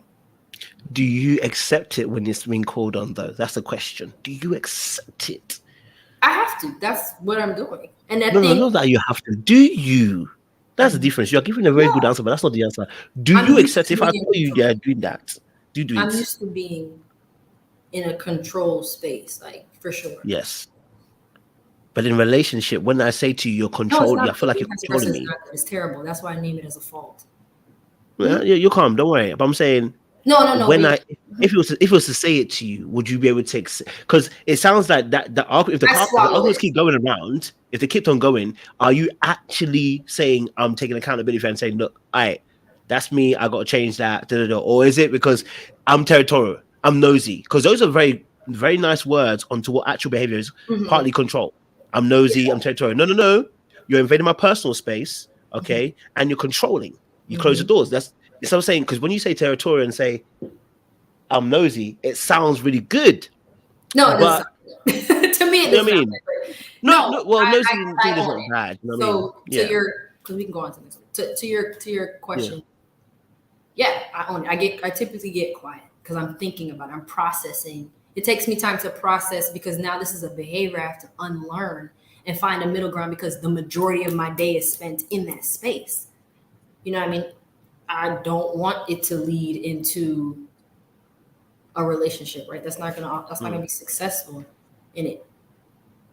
Unless you're just like, that's her and I accept her the way she is. Like, I know she's not being disrespectful. I know she's not being like all the things that could come with it. Like, she doesn't call me out my name. She's not acting.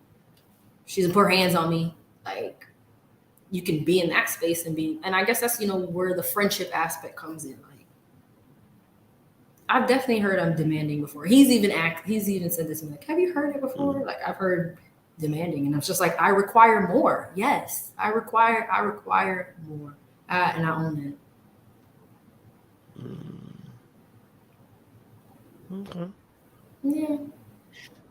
So how are we going to work on this together, babe? Because you know what? I can't deal with that. So how are we going to work on this? Because me and you... Help me through it. Hold my hand. Oh, your hand. Don't tempt me, baby. Okay. I don't think anybody's like, this interview. I don't think anybody is like, I don't know. You can't dash everybody with. Like, I know randomly, whatever, we just going to talk. Can I be real with y'all for a moment? Can I be real? You can be real, baby. Listen, don't worry about it. Like, to bring up Shakira, like, that is a strong woman who goes out and takes care of her child. Like, she does what she needs to do as a single mother.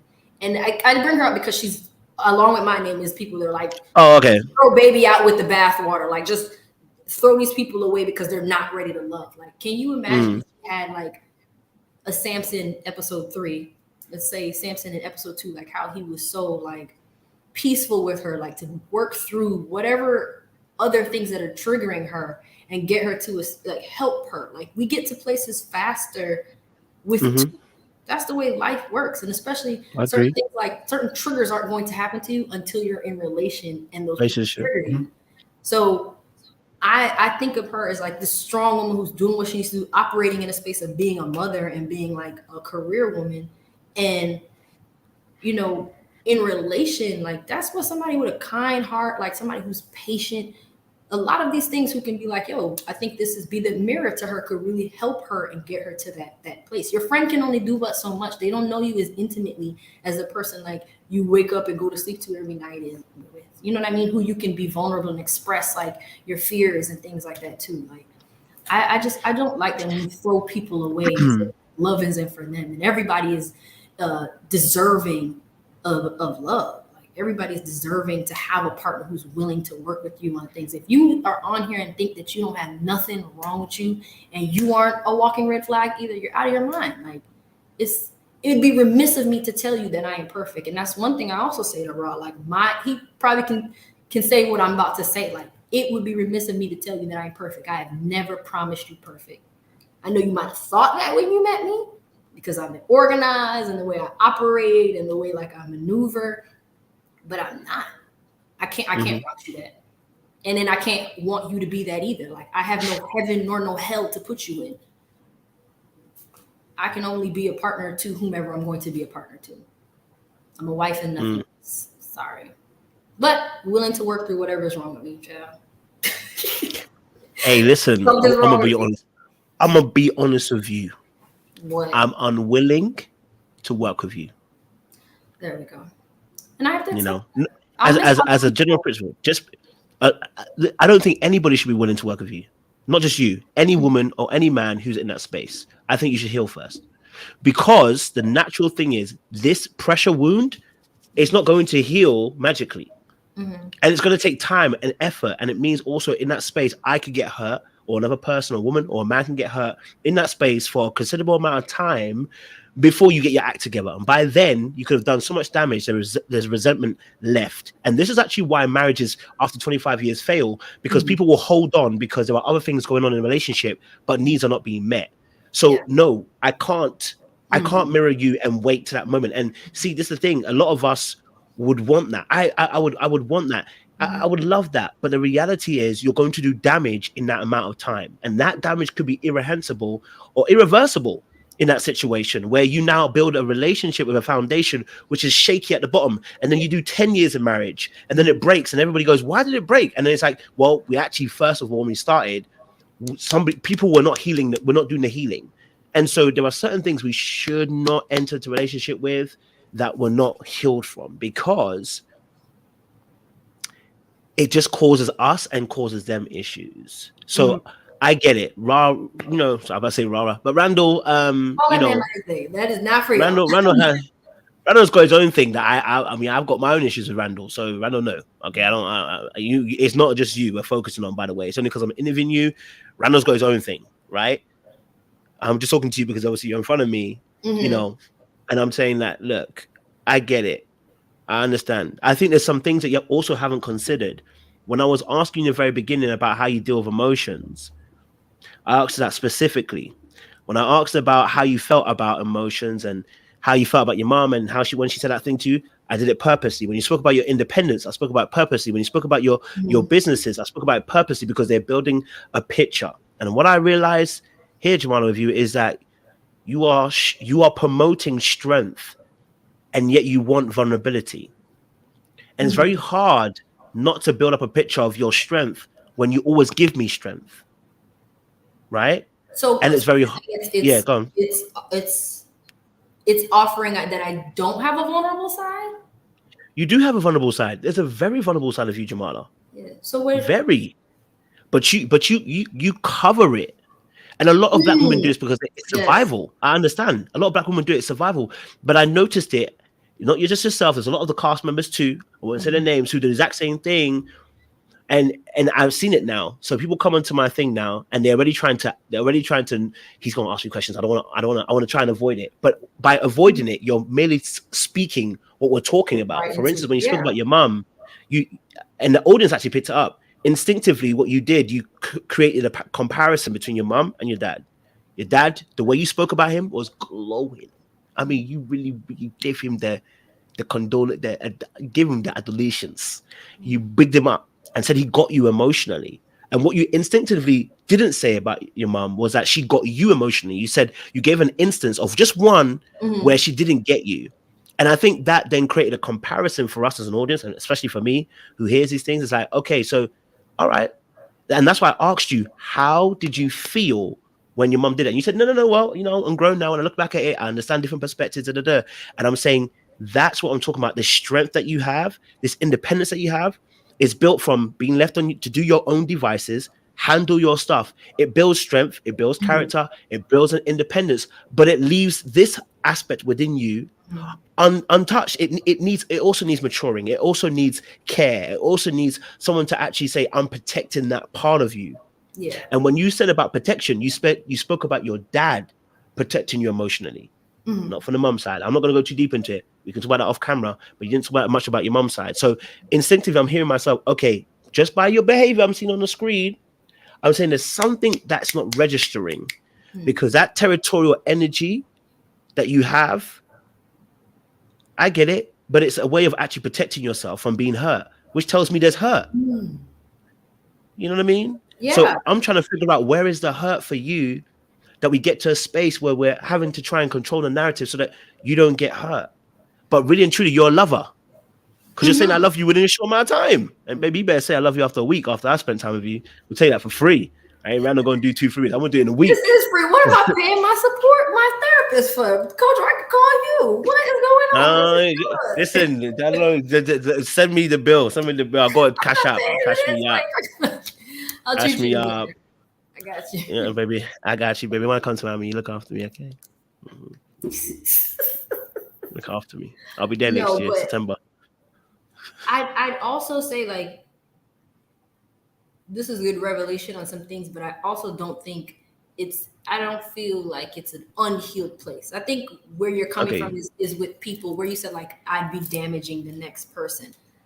I'm very quick to as much as possible to unlearn poor behaviors. I'm not looking to go into the world and create this on these, to not be a pleasure to be around. Like, that's not my goal. I enjoy being somebody that people call on to say, hey, come travel the world with me. Come go here with me. Like, I'm one of those people that people call on. I'm a great resource to people. And for that reason, like, I like being in that space. So if there is something that about me that is a bad behavior, let's call it, right? I'd want to change it. I'd be eager to change it. These are conversations that Raw and I did have. Like, what is it that I need to fix? Because for each person is going to be different as well. The things that he's talking about, I've dated somebody 2-3 years ago, and even you're talking about, was just like, I love it. I remember I was, whatever, that example doesn't matter. You guys don't care. But to my point being, like, there's moments when you have to grow up. There's moments when you say, this characteristic about you is not the best version of you. So in that's a layer I would peel back. Like, I wouldn't want to continue in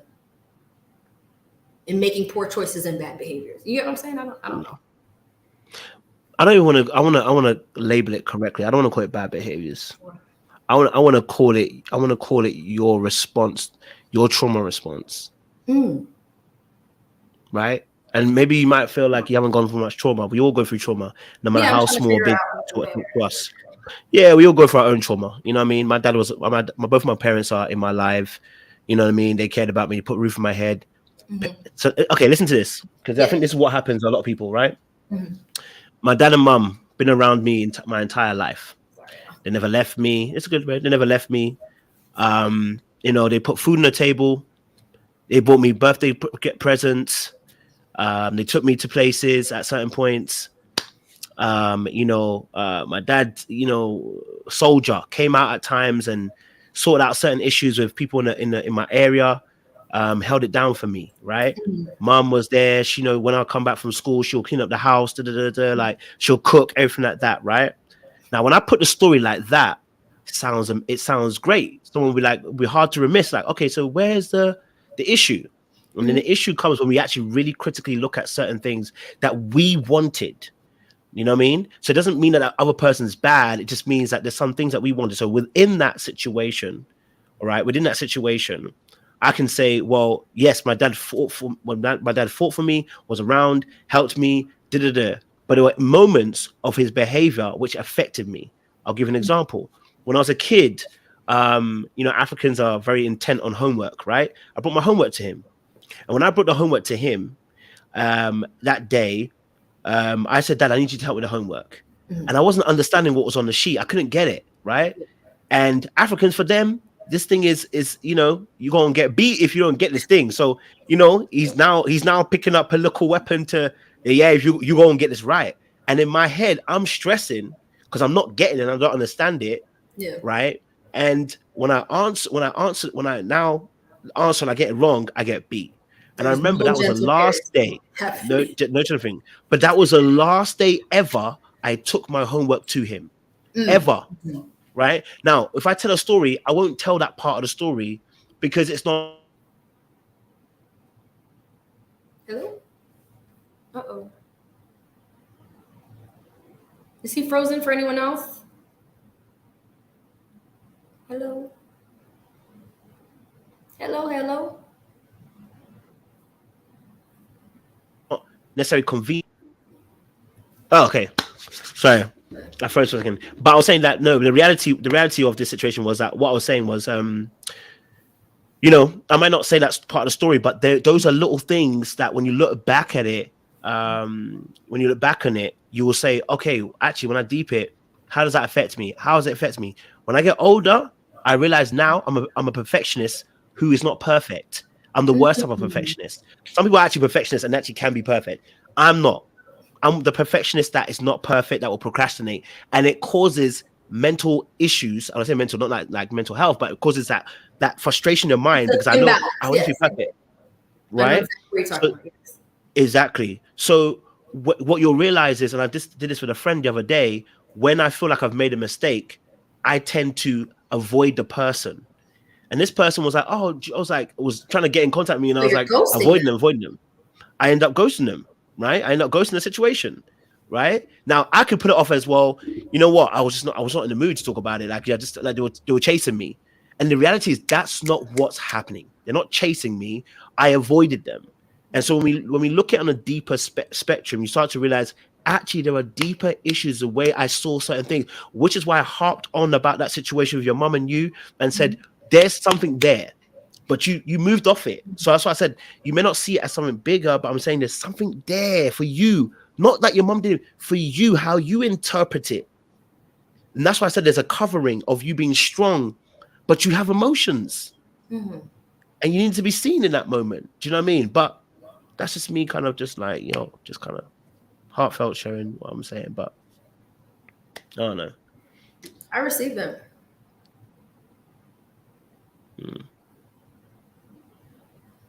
You know how much money I paid for therapy? I didn't get none of this. They don't be talking about none of this. By grace. Huh? That's the good soul we God we serve. I said, but it's by grace. Big God we serve. So where are you, Randall, now? Let's sorry, let me bring. I know I've been here for 3 hours. My bad. Where are you, Randall, now? I know money is, but time is money. That's how I know I appreciate you. You see that? You don't have to even pay me. This has been a payment enough. You spent your time with me, baby. You know what I mean? And they tell our kids in the future, how we started 3 hours on our live. Yep. You know, I'm where I want to be. No. Yeah, that's it. All right, baby. Randall and I have a conversation. We're not dating. Conversation. I think it's a lot to maneuver through, and the emotions were real. So in that, and it's so crazy because the way the reunion ended was parallel to where we ended up, because something ended up coming. We were actually communicating again on a path of like still actually figuring it out, and then something came out, and then I was out. So by the time he does his interview, he's saying the same. It's been convenient. We really aren't talking at that time. So now it's just we're able to communicate. I think it's two adults who can communicate. Is it going to be I don't have any other tea for y'all. I'm sorry, y'all.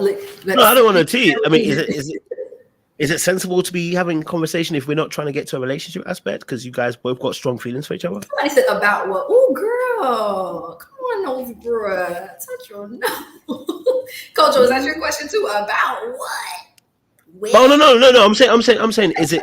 Do you feel like it's a sensible thing to be able to have conversation with somebody who you generally really care about more than a friendship, and trying to maintain a friendship after you didn't get to where you want to get to? Is it?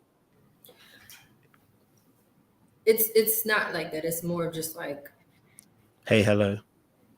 Support system in a crazy world. Okay. We don't have any trauma bonding. Our backgrounds are extremely different. So it's not that. I don't know what you're about to say. Listen. But no, I'm just wondering why we're doing this. Why? Jamala, why? Why are we still talking to him? No. Why are we talking to him? I didn't say nothing crazy's happened. I say we communicate. Baby, why are we communicating? Look at me. Look at me. Free or what? What are we saying? Look at me, Jamala. Look at me. Okay. You know, I see blood. I see fire. I see a badass mother. You understand? Yeah? I don't need you in this space, baby. Okay? I don't need you in this space, Jamala. You too bad for this, baby. Okay? We don't need you in this space. He needs no access to you. Not because he's bad, but because you need time to process what's happening to you. You need time to be alone. None of that support bull crap. It's an excuse. I'm telling you this as because I care about you. It's an excuse. I've made that excuse before. Oh, because I care about the person. You ain't going to be able to move on because your emotions are still attached to the situation. You truly do care about him a lot. You ain't going to be able to remove yourself at the fullest. Do you know in business what we call it? We call it opportunity cost. You're costing yourself opportunities. You're still based at that place. Please, darling, remove yourself from it. You don't need to be there. Okay. Mm-hmm. Yeah. Let the memories be on TikTok and Instagram and Reddit and YouTube. Then and you let your heart simmer. You know what I mean? How am I going to be able to take you out if you're still thinking of talking to Randall? It's not going to happen for me. Do you know what I mean? I can't do that. Y'all are coming so far. We're not even dating, y'all. You saying I love you within 2 weeks. I can tell you we're dating already. Me, I will tell you we're dating. Me, I won't even waste time with you. We are dating. Don't worry about it. Now, I mean, the financial situation, though, is a bit different, though. You might be in a different league in that, but don't worry, we can work with that. You know what I'm saying? I think a good woman by my side can help me project to that level. You know what I mean? I think you can take me to the next level. Can't lie to you. You understand? Yeah? Okay, you got me. Okay? All right? But no, it's no worries. Anyway, let me bring it to a close. So, Jamala, last words. What have you learned from the show? What have you learned being on Ready to Love? What have you learned in the last few months? Give us your synopsis quicks. The ugly cry. Let's start my ugly cry.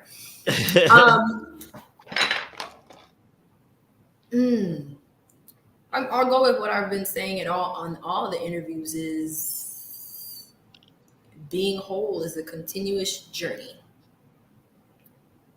Definitely a continuous. Somebody say, wait, reunion. Dang. It's sangria. Yeah, being whole is definitely a continuous journey. I've come across the word. I've been using the word capacity. What I don't have the capacity for. I actually say it during the house. I do not have the capacity for this, and this is why I'm acting this way. So I started just like the capacity, realizing what I have the capacity for and what I don't have the capacity for. Because if I put a shot glass, where's the camera? If I put, if I pour this into a shot glass, it may overflow the shot glass. But if I put a shot glass into this, it doesn't fill it up. So understanding what I have the capacity for and don't have the capacity for, and still being able to state that in a very calm manner is where I need to exercise, versus letting emotion like just drive me into a space of like speaking too quickly. I think a lot of times we say things too fast without properly processing. And then, going back to being whole. Being whole is a continuous journey. You don't just stop and find it.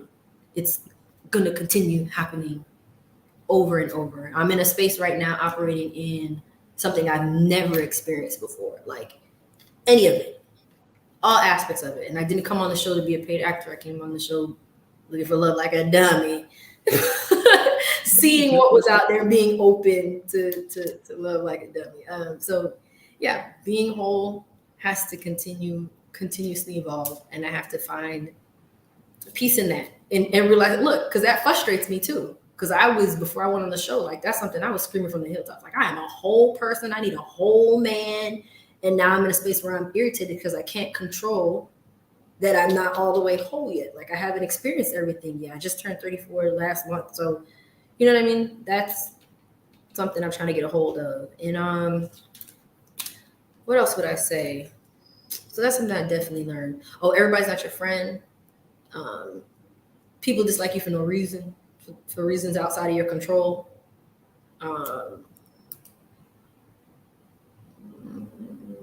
What else? I always use the analogy. Something else I picked up like 2 years ago is like, if you're sitting here trying to fit a circle into a square, that circle will always either have to expand to fulfill the four corners of that square, or the circle will have to shrink to fit into, or the square would have to shrink to fit into the circle in order to meet the needs. But that's something definitely. Sure. You can't control your behavior, but some things some stuff. No, listen, I appreciate you taking some accountability. I actually do, and I see that you are trying to hear and listen, and I appreciate that. That's a big thing, and I respect that, honestly. Anything that we can get behind, support, help push for you. Nothing. Don't worry about them, baby. You are something to me. Don't worry.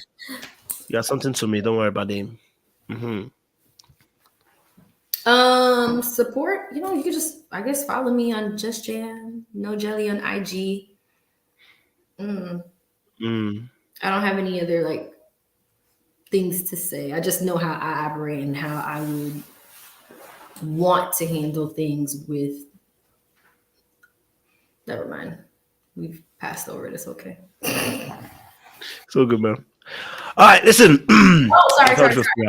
Sorry, y'all. The bundle box. Go to thebundlebox.co. I don't know if anybody wears lashes or anyone who likes lashes. Not I've been a follower. You can definitely go on there and check those out. And to you, I watched it. You were out here talking about something. You don't wife that.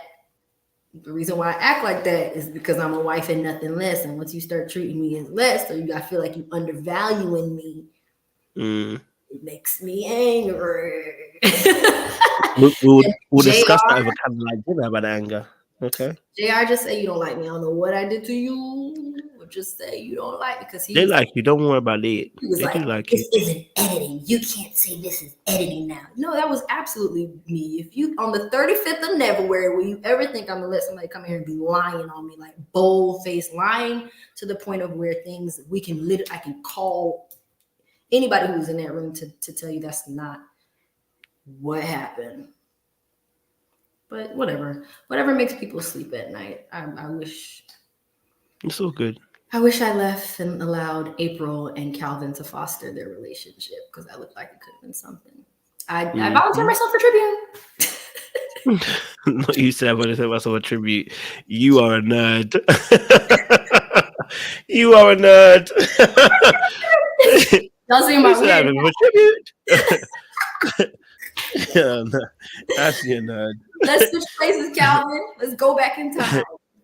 You're such a nerd. I love it. Listen, audience, it's been amazing. It's been great. It's been a good fun having these conversations. We'll be back here tomorrow again with Kadian to tell her side of the story as well. Friday, we'll have a bit more of Kayla.